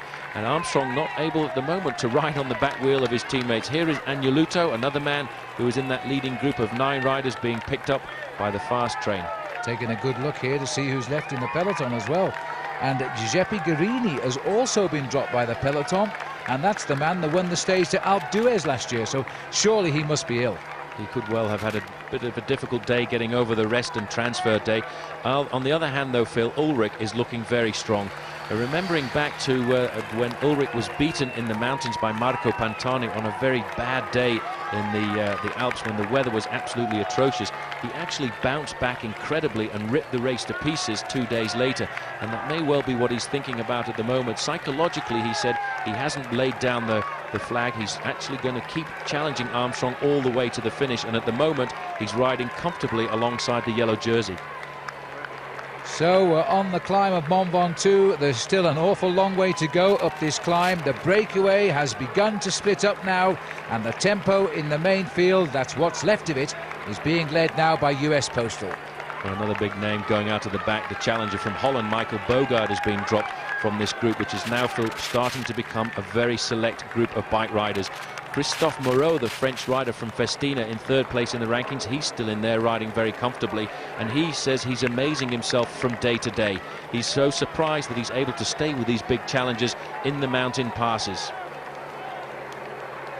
Well, these two boys at the front with their zips pulled down are going to go as long as they can, and then they'll peel off and hope that Lance Armstrong can look after himself on the climb to the summit.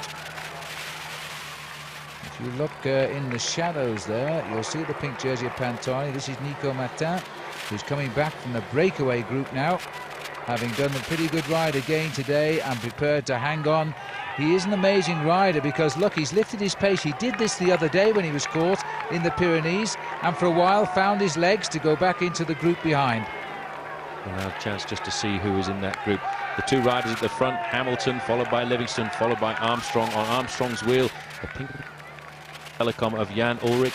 Christophe Moreau is the next rider in the line there, and very comfortably in this group for the moment as well is Alex Zuller. Moving forward as well, the riders from Mapei, and in this group is Manuel Beltran and Daniele Nardello, but the acceleration is coming now from Jan Ulrich. Well, this is the lead group actually, Paul, and this is his teammate Vinokurov. Little trick of the cameras that moved up to the leaders over just a few meters. We are just 3 riders left here now, so it'll be Angeluto, Vinokurov and Botero. They are the only riders left apparently at the front now as the group is coming up. Well, Vinokurov wearing 67.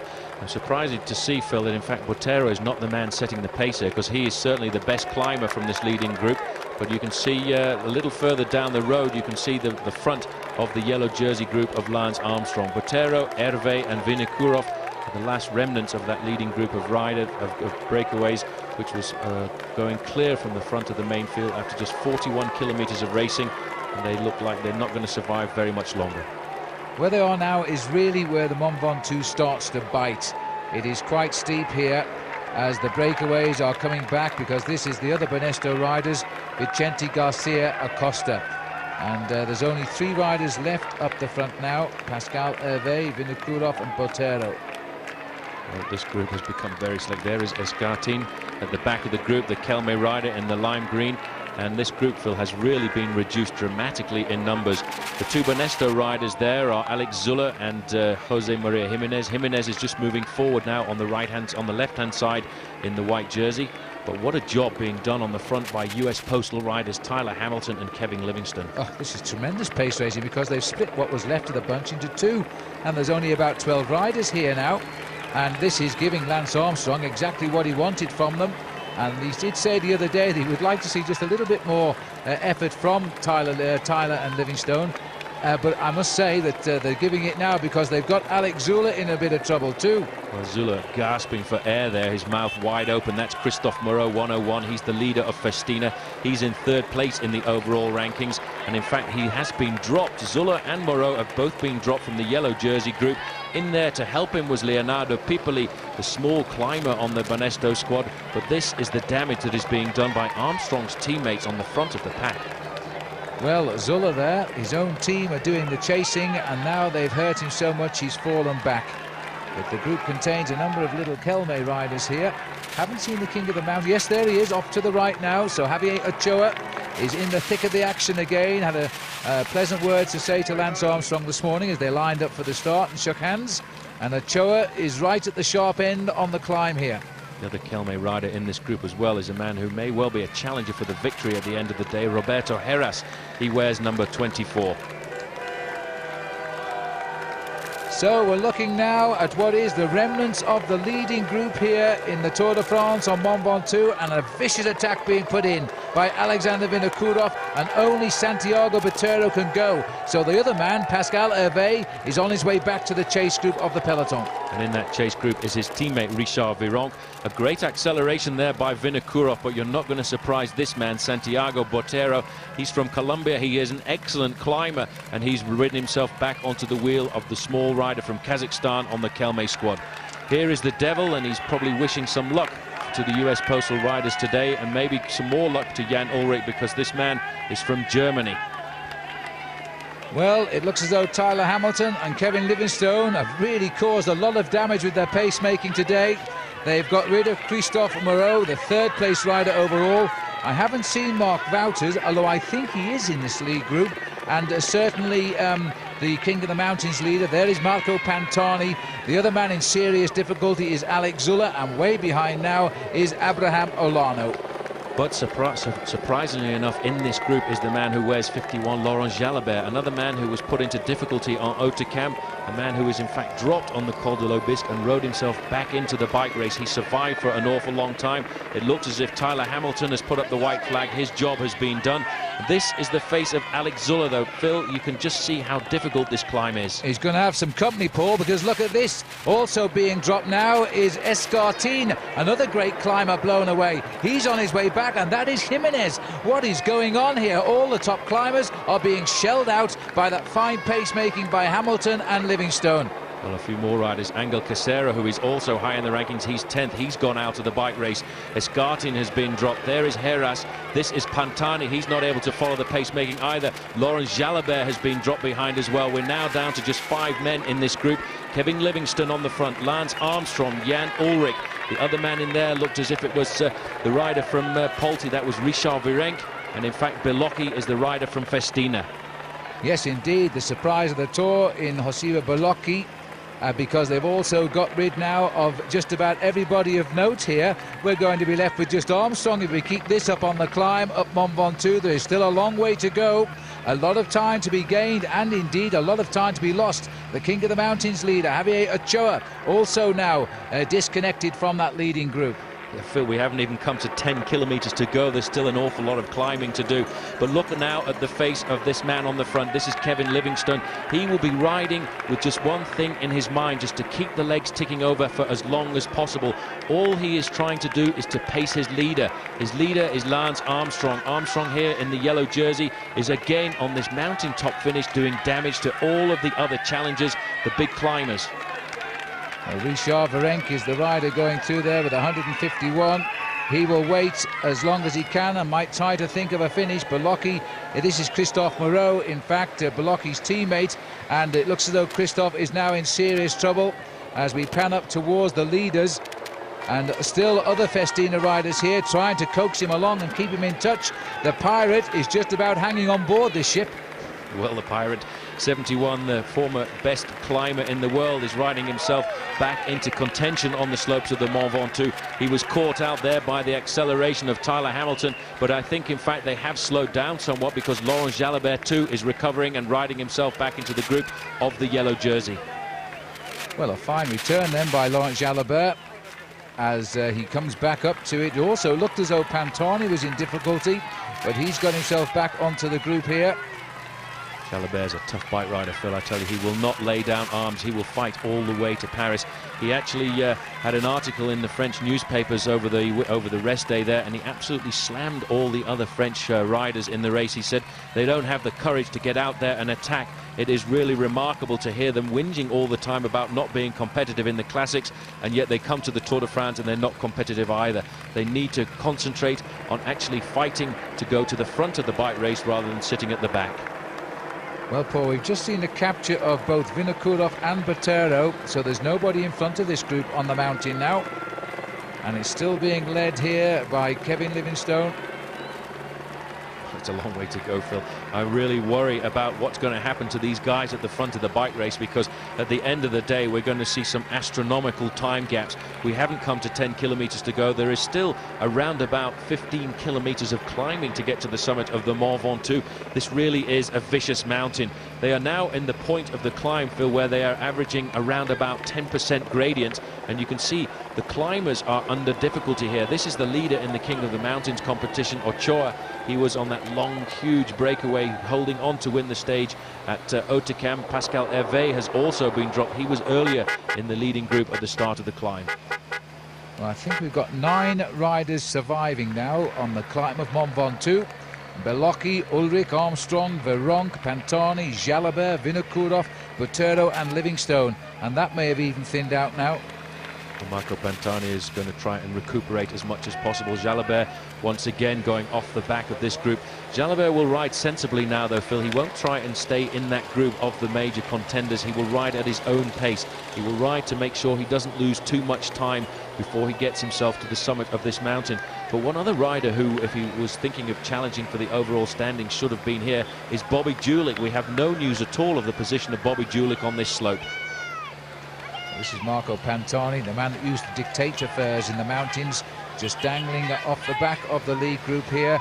Jan Ulrich, second overall at 4 minutes 14, riding, looking comfortable on the shoulder there of Lance Armstrong. Here's Pantani, and he's just settling in here and hoping he can survive, because he knows that Mont Ventoux, it's yet to get difficult. It's still a long way to go. This is unbelievable. These are the big names. These are the men who are going to fight it out, but they still, Phil, won't fight it out for another half an hour or so. We've got an awful long way to go till we get to the summit of this climb. Livingston now, you can see the pain starting to appear on his face. He's out of the saddle. This is a vicious climb. It's a climb where you can't stay in the saddle for long periods of time. You have to continue to get out and accelerate. And you can see Pantani is accelerating here past Vinokourov. Vinokourov was in that leading group as they hit the bottom of the climb, but he is being left behind. Yes, it looks as though Alexander is being dropped there as Pantani quickly realises it and jumps around him. We're looking at Richard Veronk here, 5 times the King of the Mountains in the Tour de France. A likely winner today in my book if he can just find the effort towards the end, and looking for the points too, because he's not the leader by far at the moment, but he'll take heart from the fact that the King of the Mountains leader, Ochoa, has now been dropped. But the man who's in front of him in that competition is still in this group. He wears number 22. That is Santiago Botero. He was in the leading group earlier on today, and he's now ending up being the only survivor of that group of 9 riders who escaped after 41 kilometers. Jalabert here, 8 seconds is official time gap now on those riders just in front. Well, the one rider just in front, watch this now as it kicks around this corner. This is one of the steepest bends, and ouch, as he finds his legs and accelerates over the top of that. This crowd here on the lower slopes, don't forget, of Mont Ventoux, enjoying quite warm conditions and in the shelter from the wind. Jalabert doing a good ride, Phil, because he's actually keeping himself pretty much in contact with this group of major leaders of the Tour de France so far. He was then given a time deficit of 5 seconds over this group, and he will just ride this climb at his own pace. You can see every time there's a slowing in this group, being led still by Kevin Livingston. The Frenchman who wears 51 is slowly pulling himself back. Now the attack comes from Kelme. Armstrong is not going to respond just yet. No reason for Armstrong to counter this attack here, none at all. This is Heras having a go, and he was a rider that fancied by many to go for the win today, and he's putting an attack. Well, in fact, he was actually pulled back there immediately by Lance Armstrong. Armstrong came straight up there to respond to that acceleration by Heras, and immediately you can see the climber there from France, Richard Veronk, is very much there as well. Armstrong, with that acceleration, Phil, now has lost his teammate. Kevin Livingston has done a great job over the first few kilometers of the Mont Ventoux, but now it's every man for himself. Nobody here has a teammate apart from the 2 guys from Kelme. Botero is in here as well as Roberto Heras. And just as poor old Jalabert got on the back, he's now having to do it all again here because that acceleration hurt, and he's still following Vinokourov. As you can see, the gap opened immediately with that attack by Roberto Heras. He's put the Pirate in trouble too, and Pantani has been dropped also now by that front group. Well, this is not surprising, Phil. Bear in mind, this man was out of the sport for 11 months. He was kicked out of the Tour of Italy at the end in the month of June in 1999 for registering a high level of hematocrit. His first race back in competition was the Giro d'Italia this year, and it's impossible to keep the form and the strength in depth that you need for a big stage race like the Tour de France, having spent 11 months out of the sport. Well, we've only got 6 riders now at 10 kilometers to go. Heras, Belocchi, Ulrich, Armstrong, Veronk and Botero. They are the leaders now, and sitting here at the back it's Heras talking to Lance Armstrong. Well, I can't imagine in what language. Well, actually, Lance speaks quite a bit of Spanish. He's picked up quite a lot of Spanish over the last few years, and actually he does speak French, but he tries not to speak it to the press because he's a little worried about the translations from French into English. So he tends to keep to his English language when open with the press. But actually on the road he can speak French and Spanish fairly well. Ulrich is now the man coming forward to set the pacemaking. But all of these riders, I think, are going to neutralize each other for the next few kilometers, and then we will fight out as we get closer to the summit of the climb. And this neutralization is actually going to be good for Marco Pantani, who once again, Phil, is recovering and riding himself back onto the leading group, and that will make 6 men at the front of the race. And what about this Festina wonder boy, Paul, Belocchi? Because if he stays in this group, he'll be 3rd overall in the Tour tonight. Well, that will be remarkable. He'll take over the place of his teammate Christophe Moreau, who started off the day in 3rd place in the rankings. But Joseba Belocchi certainly has been a revelation on the international cycling circuit this year, and he's proving that he is a real force for the future. He's a very young rider, and this, I think, is his first year when he really has shown at all. It's his first year as a professional bike rider, and really the most important thing that he's did this year was lead the Tour of Romandy and end up finishing in 2nd place in the overall standings. Yes, just over 26 years of age, and he's in this group now, getting a taste of his first Tour de France as Ulrich, a man who's won it once and finished 2nd twice, and now trying to be best of the rest. He lies 2nd and keeps looking over his shoulder. Well, Armstrong is having no difficulties just now. Roberto Heras and Botero are the 2 Kelme boys up here, and again stealing a march in the team race. Well, Kelme are going to climb even further up, and despite the fact that you could see that Banesto was the team trying to set all of the pacemaking on the front, they are trying to be the best Spanish team in the Tour de France, but this year I don't think they're going to do it. They're going to have a hard time, Phil, rivaling the Kelme squad, because on all of the mountain stages we've had 4 or 5 Kelme riders in the front, but Kelme's main star is not here. Fernando Escartin, he for the moment is around about 1 minute behind this group. Well, the man who's doing the ride just off our camera is Lance Armstrong. He is only 15 seconds behind this group, completely riding at his own speed. They're accelerating and slowing, and he is just monitoring them, and just 15 seconds back. That's a great ride for him. It's a remarkable ride. Jimenez, by the way, is 22 seconds behind at the moment. So the slowing down by this group of leaders here is allowing some of the other riders who were earlier put into difficulty to recover somewhat. But I really have to admire this man. This is the man who wears 51, Laurent Jalabert. He's a tough bike rider. He's just like Sean Kelly. He's got ambitions to try and ride to the podium in Paris, but he too is a man who has a hard time in the mountains, but he never gives up. He always keeps fighting, and he never lays down arms. As he climbs up here now, he'll get all the cheers from the crowd, and it's a marvellous crowd here. We're going back up to the leaders, which contains Lance Armstrong, Roberto Heras, Belocchi, Ulrich, Veronk and Botero. They are the leaders. This is again still Vinokurov hanging on in. No, it's not, sorry, this is Pantani, who is still trying to get back up to the leaders. So he seems also to have limited his losses just now, and he's climbing at his own speed, which, if your name's Marco Pantani, is a lot more impressive than many of the riders behind him, of course. I think what's important really, Phil, for Marco Pantani this year is to ride himself through the Tour de France, have a full year of competition, and next year this man, I think, will once again be a major threat in the mountains.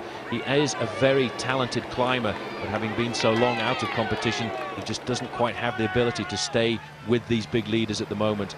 This is now a leading group of 6 riders, and Ulrich is really putting the hammer down today.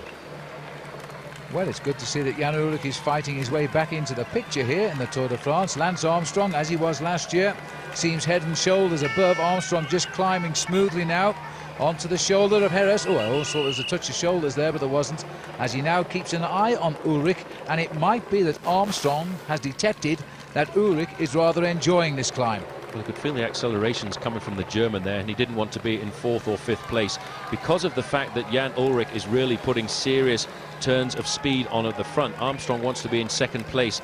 If the attacks come from behind, he feels he'll be able to respond to them, but he didn't want to find there was a little break in that group.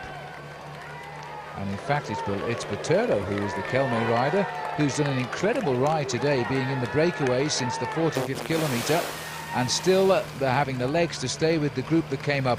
He's the only one indeed from the breakaway that survived, but he's more than survived. He looks to be in no difficulty whatsoever. He's quite comfortable to be there. He is a superb climber, and we've seen a great breakaway situation by him when he took second on the stage to Revel just behind Eric Decker. But on that day he was able to move up to second place in the King of the Mountains competition, a title that this man, 151, would love to take for a 6th time. And the comparative comfort of the trees, which occasionally causes 1 or 2 problems with our pictures coming to you from Mont Ventoux, will be over soon, because we'll break out into the moon expanse of the last kilometres to the summit, and it really is a tough climb. Believe me, these slopes are not steep enough yet. They get worse, and then we'll see who the strong men are in this group. Well, in the last 6 kilometres of the bike race, Phil, this race actually tilts up for another 550 metres. It really is a remarkable climb, and I feel it is the scariest when you do climb out of the tree zone and you get into that desert area which looks like the surface of the moon. That's the area that Lance Armstrong felt was something from a different planet, and an area he will be worried about when we get closer to the summit, because it was in the last 1,500 metres of this major climb here that he was put into difficulty in the Dauphiné Libéré. And as we watch the leaders on the climb here, a number of riders have given up the chase today, including Tom Steels, a double stage winner, Marcel Wust, also a stage winner. They've both gone, and Jan Kirsipou, the yellow jersey last year, also out of the Tour de France today, and the American rider Chandler Craig. There's certainly that what we know of 7 riders who've given up, and I'm sure there'll be more by the end of the day. Well, Veronk style now starting to look quite laboured. The man who's won the King of the Mountains title at the Tour de France 5 times. He's sitting at the back here, and he's only hoping that he can stay in contact, because if there's no major attacks in this group, Phil, he certainly is a serious candidate. But I think for the moment the advantage must go to Kelme, because they've got 2 very strong bike riders in this group. 22 is Santiago Botero, and 24 is Roberto Heras. Heras, a former stage winner of a stage at the Tour of Spain, and a very high place in the overall rankings for him, and certainly a man who will be rising up the overall rankings today with this performance. Looking though at the way Armstrong is riding, Paul, I feel that man is just waiting for the chance to leave them all behind again. He looks very comfortable. He moved up and down that group of 6 quite easily. As soon as he felt he was in a dangerous position, sitting too far away from Jan Ullrich, he cruised up the outside to position himself in the slipstream of the big German. But I have to say, I do think that Jan Ullrich is in great form this afternoon, and he will be happy, and he will get morale from the fact that he's the man setting the tempo on the front of this group. And there's Armstrong with his little earpiece in, which allows the team management to talk to him in his ear. But right now, and the same can be said of Ullrich as well, but right now they know exactly what they've got to do. They are the sharp end of the race, and they are leading it up Mont Ventoux. And Jan Ullrich, well, whatever you say about him, the man certainly does try to keep himself in the picture, and he's working very hard at the front today. Let's not forget Jan Ullrich is second in the overall rankings, 4 minutes 14 seconds behind Lance Armstrong. And the fact is, at the moment, he is distancing himself between anybody in 3rd position. And at the end of the day, it's going to look very likely that Joseba Bellocchi, the Festina rider in this group, will be the man climbing into 3rd place. Armstrong is very comfortable there, Phil, at the moment. He's just sitting on the wheel of Ullrich, allowing the big German to set all of the tempo on the front of this climb. But I have to say that Joseba Bellocchi in the blue and yellow jersey of Festina is the major revelation in this Tour de France, and he's climbing himself right up in the rankings. Armstrong, on the other hand, looks very relaxed. There doesn't seem to be any problem at all. He's just ticking those pedals over, keeping himself nice and controlled, and then looking over his shoulder to see what the face is like on Joseba Bellocchi, Festina rider in 3rd position. Well, the Swiss flag is waving there, but Alex Zuller, one of the stars, who again is a long way behind, as Jan Ullrich sets all of the pace here. There's no reason for Lance Armstrong to set it. He may as well let somebody else do it. He's the leader, and he's the man they've got to gain time over.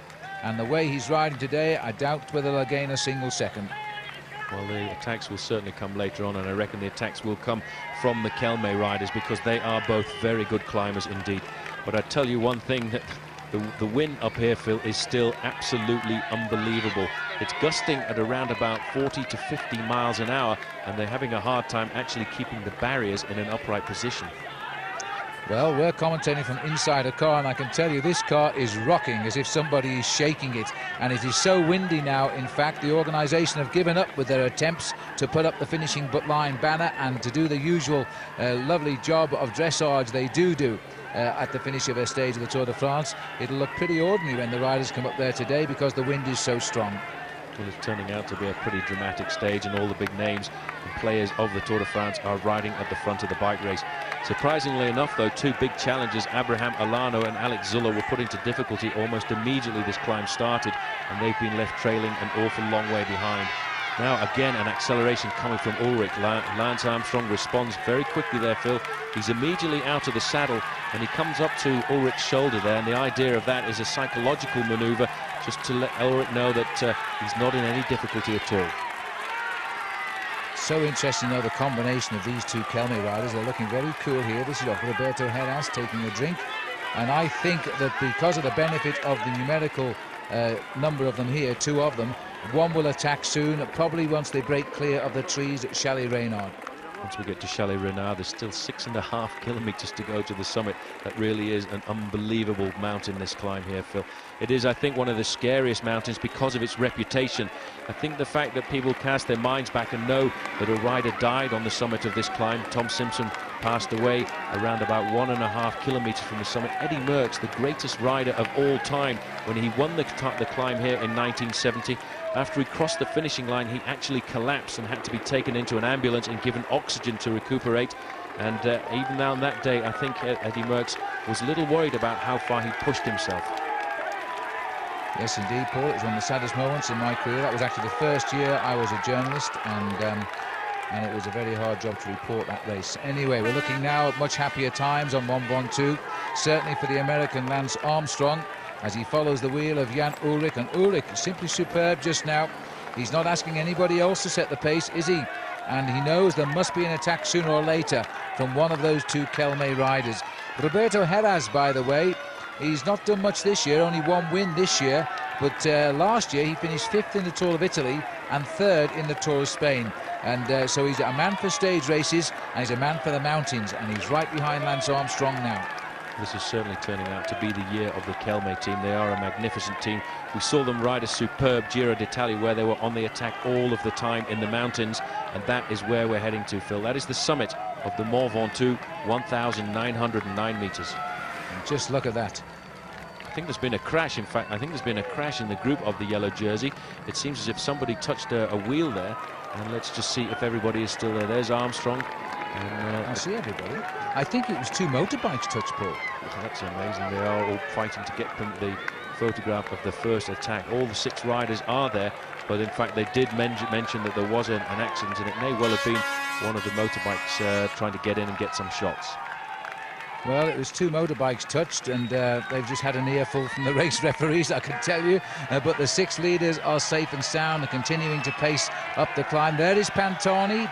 He's still reasonably close. Now, this is Chalet Reynard, and there's a huge crowd here. And just look at the crowd now. They're sitting all over Mont Ventoux because now they come out of the trees, and normally they would go into temperatures in excess of 100 degrees Fahrenheit. But today it is really cold. Well, today it's absolutely freezing, and that's all, Phil, because of the chill factor. There's the sign on the side of the road, Le Mont Ventoux, 6 kilometers. 6 kilometers of climbing still to go, and the man moving forward now is the one who wears 151, Richard Virenque. Well, the king of the mountains, 5 times in the past 6 years. If he could win the King of the Mountains this year, he joins Lucien Van Impe of Belgium and the Eagle of Toledo, Federico Bahamontes of Spain, as the only riders to have done 6.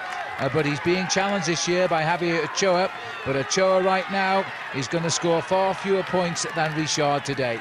The man likely to take over the lead in that competition today is going to be Santiago Botero. But look at this. Marco Pantani, Il Pirata, the pirate, he's actually climbed himself back into the leading group. He is obviously suffering like a dog today. He's trying to keep himself in contact. He's trying to prove that he is one of the great climbers, and he's now once again in the leading group. It's now 7 men strong. Richard Virenque is now the trendsetter. Well, I'll tell you what, Pantani will be pretty happy to make the junction there, because in that corner, Phil, there were lots of signs in the road for Pantani, because the club, Marco Pantani, his supporters club, have turned out in their force today to come and hopefully witness the victory of the pirate on the summit of one of the greatest climbs that the Tour de France has to offer, the Mont Ventoux. So Virenque is setting the tempo now, hoping that he might just snap the elastic of these riders He is the third man to set the pace in this breakaway. Heras, he tried to attack and lose them. Armstrong was too sharp for that one, and he's put Roberto Heras back into the group here.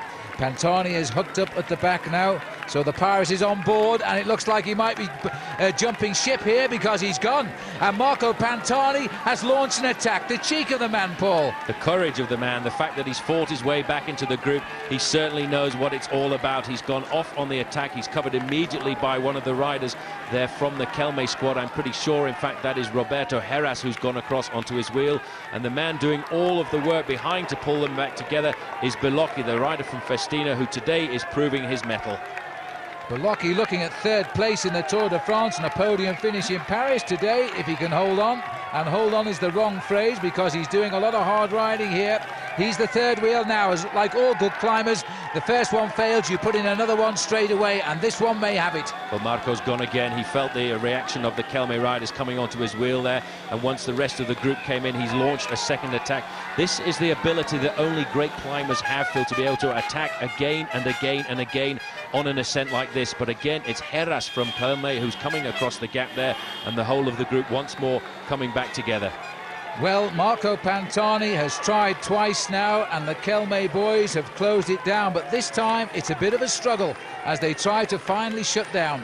Well, he's still got a slight advantage there, but it looks as if the effort has gone out of his move. He's out of the saddle again, Phil, trying to accelerate, trying to open up that gap. In fact, it's Botero now who's decided to take up the chase behind Marco Pantani. The Kelme rider from Colombia is trying to nail down the gap. The Kelme riders today, Phil, they want this victory, but so does Marco Pantani, who wants to prove that the Pirate is back. He is back. He's back in the group, Paul, as they've come round him here again. I wonder if he'll try once more. It depends how much he's hurt himself on that climb. You're catching glimpses of the flags, I would think, and you can see how they're blowing now. They've broken out onto the exposed section of the Ventoux, and they continually change direction, and of course so does the wind. And it looks as though Richard Virenque has cracked on the climb. Well, the accelerations have proved too much for Richard Virenque, and it's all because of the accelerations of Marco Pantani on the front. This guy, Phil, is going to go down fighting. He's come again and again. He's thrown every attack that he's got at these riders in this group. They've all managed to respond, but he's got rid of Virenque for the moment. But the two Kelme riders are able to respond every time to his attacks. Well, another example of how you get dropped on the climb, but you should never give up, because Pantani came back to the group and has now attacked them twice, and they're very wary of him now because they're afraid he might hit them again. And one thing he is doing, Paul, he's bringing himself to form for the Alps at the weekend. Ooh, and that's going to be scary. These are the climbs that Marco Pantani loves. The telecom flags out there for Jan Ullrich. Ullrich now moving himself further forward. You can see those flags. They are absolutely out straight, and Virenque is digging deep now to try and pull himself back into this group. A big sigh of relief for him, Phil, as he makes it 7 again, but right off the front, Marco goes again. Did you see that kick then in the low gear? And Belocchi is the man who digs again, and followed by Botero as they try to get a little group away. Well, they are getting a little group away. There's no response for the moment coming from Lance Armstrong, who's taken up a position on the wheel of Jan Ullrich. Ullrich, Phil, today is in great form. He's not the man who was in difficulty in the Pyrenees. He's coming back to be a serious challenger in this Tour de France, but that acceleration again has proved too much for Richard Virenque, and again the Frenchman left trailing. Well, there is Richard Virenque, and coming off the back, but every time he nearly gets on, Pantani launches an attack again, as the French public cheered him on here and tried to encourage him back up to the leaders. You can see the top of Mont Ventoux now, but it is still a long way away. This is the weird part of the climb. This is when it opens up. It really is like the mountains of the moon. It's completely open. There's hardly a tree in sight, and the wind is howling over the top here, Phil. Pantani is climbing himself back up to being a challenger for this year's Tour de France. He's a long way down in the overall standings, 10 minutes and 34 seconds down, but he's proving today that his climbing ability is back, because he just wants to keep kicking and kicking and kicking at this group. Well, he's climbing up into the top 10 in the Tour de France today, and that'll be far more respectable for little Marco, former winner of the race. And this rider, 102, is climbing up to third place overall, and for him that's an outstanding performance. Well, Armstrong is in a very nice tactical position here, Phil, because the only person he really has to worry about in this group is number 61 in the pink and white, Jan Ullrich. Ullrich is his closest challenger. He's in second place overall at 4:14. And for Lance Armstrong, I think the only thing he has to do on this climb is control the maneuvers of the German. He's maybe not too worried about the climbers. The only thing that will be in the back of his mind is if he can stay in contact with this group, it's a great chance to get a monumental victory and write his name in the history books. Absolutely. And 15 seconds the gap now back to Richard Virenque. As these riders continue, look at that barren road up the mountain. You can see the view now, and we're not at the top yet. A magnificent view if you're not riding in the Tour de France. Ullrich more concerned with the view behind him and the whereabouts of the maillot jaune of Lance Armstrong. Took a good look at Lance's face there as Armstrong just came up to the front. There is the road still to go. It just winds its way like a snake all the way to the observatory at the top. It doesn't look that steep from the helicopter, does it? Believe me, it is. This section here, Phil, we're looking at around about 8.5% gradient, but bear in mind these guys have been climbing this mountain now for around about 40 minutes. Armstrong is taking up first place and he's trying to set the tempo here. He's going to wait for the acceleration to come for the climbers. The two Kelme riders at the back riding very close together. They will communicate with each other, but you can see the effect that the wind is having on this group. They're fighting all over the road because the wind at the moment is coming right into their faces. So Lance Armstrong now sets the pace on Mont Ventoux. Richard Virenque is now 16 seconds behind. The Pirate's gone again. Up on the inside he went, and this is his third big attack. And this time there is no reaction. Well, Armstrong's not going to react. He's going to wait for someone else to set the pace there. But Pantani, what a man. He has hit them I don't know how many times, Phil. He's gone again and again. He was put into serious difficulty on the early slopes, and now he's trying to get himself the stage victory. Well, this is superb cycling by little Marco. He'll go back into the popularity poll here because everybody thought that he wouldn't do anything in the Tour de France.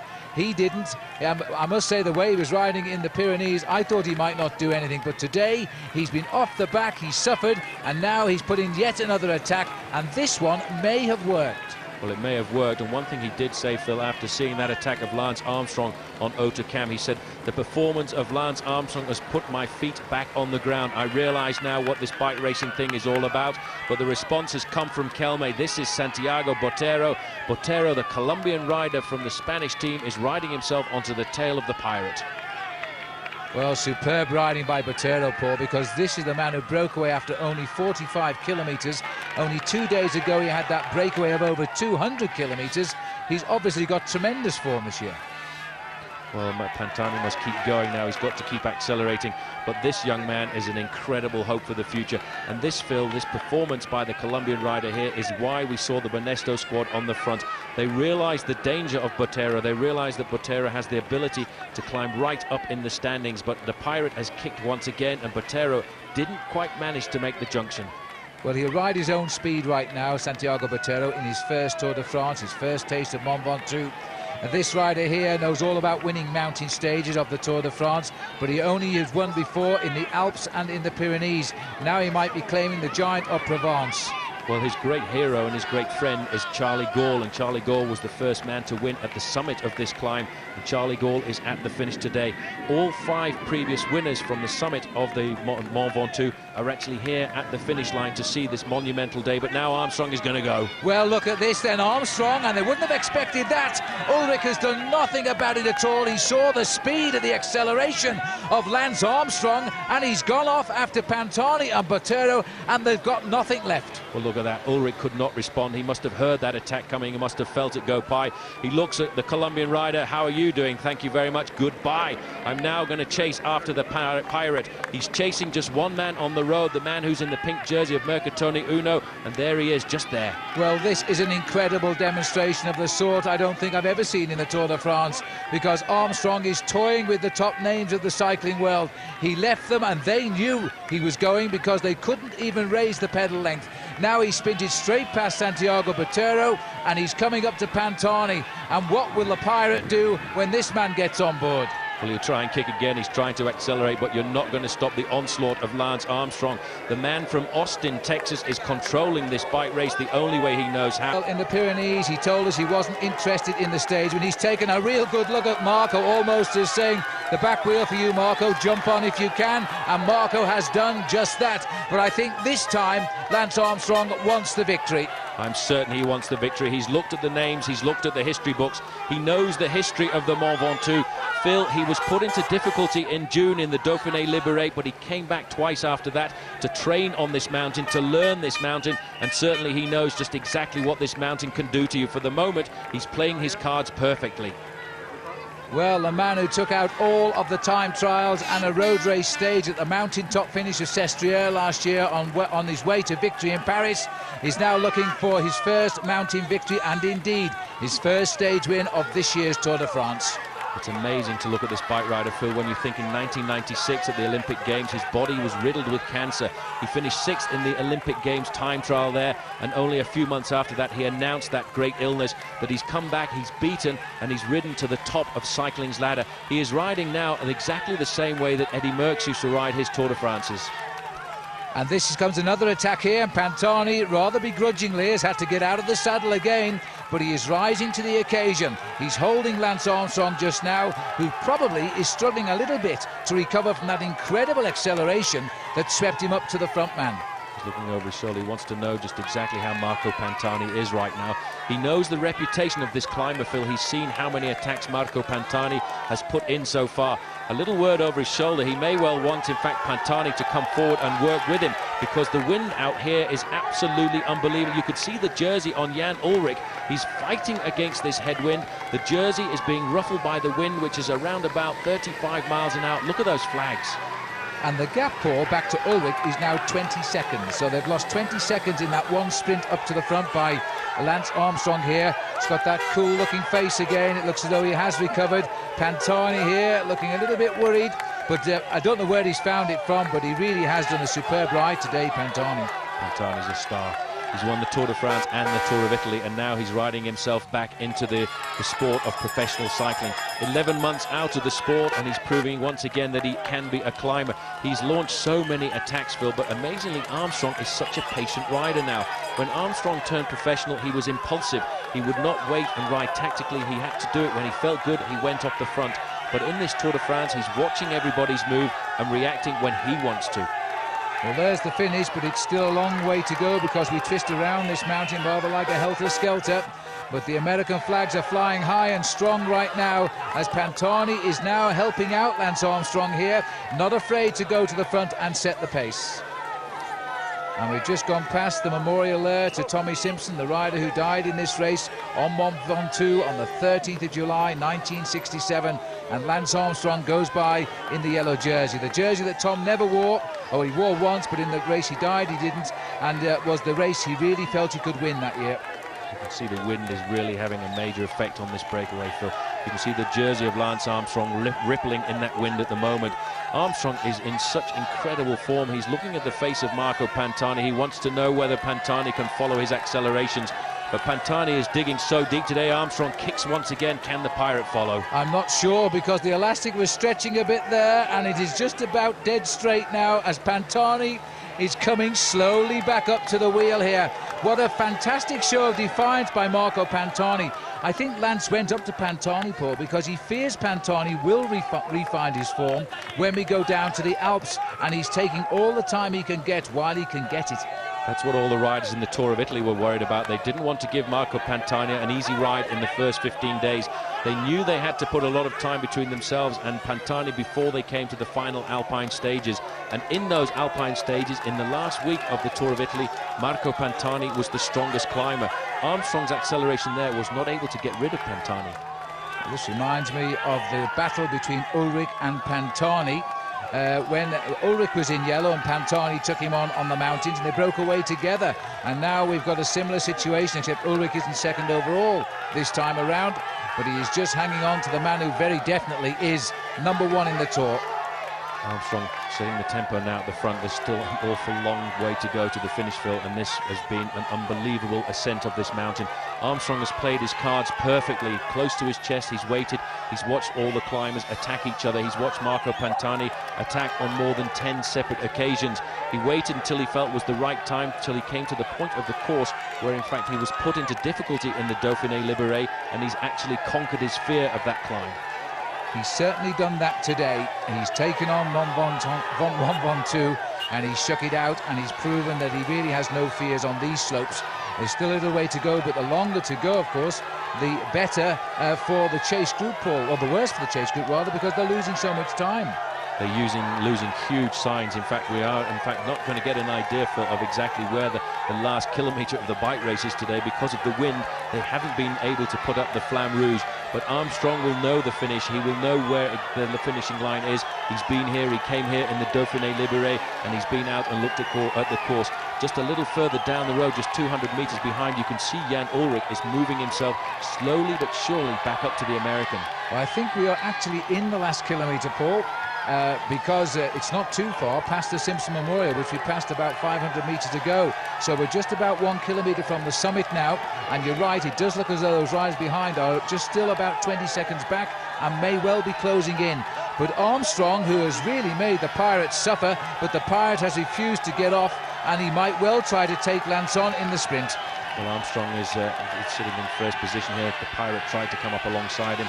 The Pirate, let's not forget, Phil, is a very good sprinter, but Armstrong certainly wants this stage. He's setting the tempo over the last few hundred metres as we come towards the finish of this monumental stage, and Armstrong has blown away all of his rivals on this very difficult summit. And there is now just 100 metres to go. I don't know if the riders know that, because there's no signage at all today because of the wind. But in fact, Lance Armstrong is about to make the final turn for the finish. What an ascent of Mont Ventoux for both of these riders. And except Pantani, Armstrong is gaining time over everyone. Now, is he going to take out his first stage win in this year's Tour de France? We can see the line now. I don't know whether they can, because there's only a line on the road. Pantani is on the right, and Armstrong keeping on the pressure here as we start to approach the line now. Pantani grits his teeth and accelerates, and over the line Pantani wins the stage, and in fact Armstrong will have to be content with second place. Now further down the mountain, here's the same corner again, and this is now Bolocchi. The clock is counting, 15 seconds has gone by, and this little man Bolocchi has dropped Jan Ullrich on the sprint for the line. He'll be third overall tonight and threatening Jan Ullrich because he's leaving him behind. Bolocchi comes over 25 seconds down. Ullrich is fourth, the time gap for him 29 seconds. And more gains for Lance Armstrong today, but first let's have a look at the result. Il Pirata, Marco Pantani gets the win over Armstrong. Yoshiba Bolocchi climbs to third. Of the other big names, Richard Virenque finished seventh, and top young rider Francisco Mancebo was eighth, only 1 minute 23 back. Fernando Escartin 17th, Alex Zuller lost 3 minutes 12, Mark Wouters lost 6:45, Abraham Alano almost 10 minutes. Marco Pantani gets his first win for more than a year tonight, and here he is on the homemade podium. He's done it on a day 9 riders abandoned the race. David Miller in trouble on Ventoux after his crash. He finished 95th and 17 minutes 5 seconds back. Gary Imlach was waiting for him. David, nasty looking gash on the side of your neck. What happened in the crash? They just sort of stopped in front of me. I just went flying over my handlebars and got my neck stuck in a guy's wheel. It was still moving, so kind of hurt. I bashed my knee as well, so it wasn't very nice. We saw you going back to the doctor's car a few times. How bad is it now? It just hurts, you know. It's my knee that I'm worried about. The neck will be all right, but I bashed my knee pretty hard, so should be all right. Lance Armstrong continues to gain time and is now 4 minutes 55 ahead of Jan Ullrich. Bolocchi is third at 5:52, and Christophe Moreau did well to hold on to fourth place. Pantani is now up to 12th. Zuller is 13th and Escartin 14th. Wouters descends to 17th and Miller goes down to 48th, almost half an hour back. There was no doubt this was another great day for Lance Armstrong, and here he is now talking with Gary Imlach. Certainly approaching the line, you looked like you had bigger things on your mind than the stage win. Yeah, that's true. I mean, it's not. It's nice to win, but it's not important to win every stage or to win stages. It's important to win the overall in Paris. You've called Marco Pantani the best climber in the world. What does that make you? I'm just an average climber that has a couple good days every once in a while. Oh, to be an average climber then. Lance may not like the climb of Mont Ventoux, but it certainly proved kind to him as he now gets a third yellow jersey.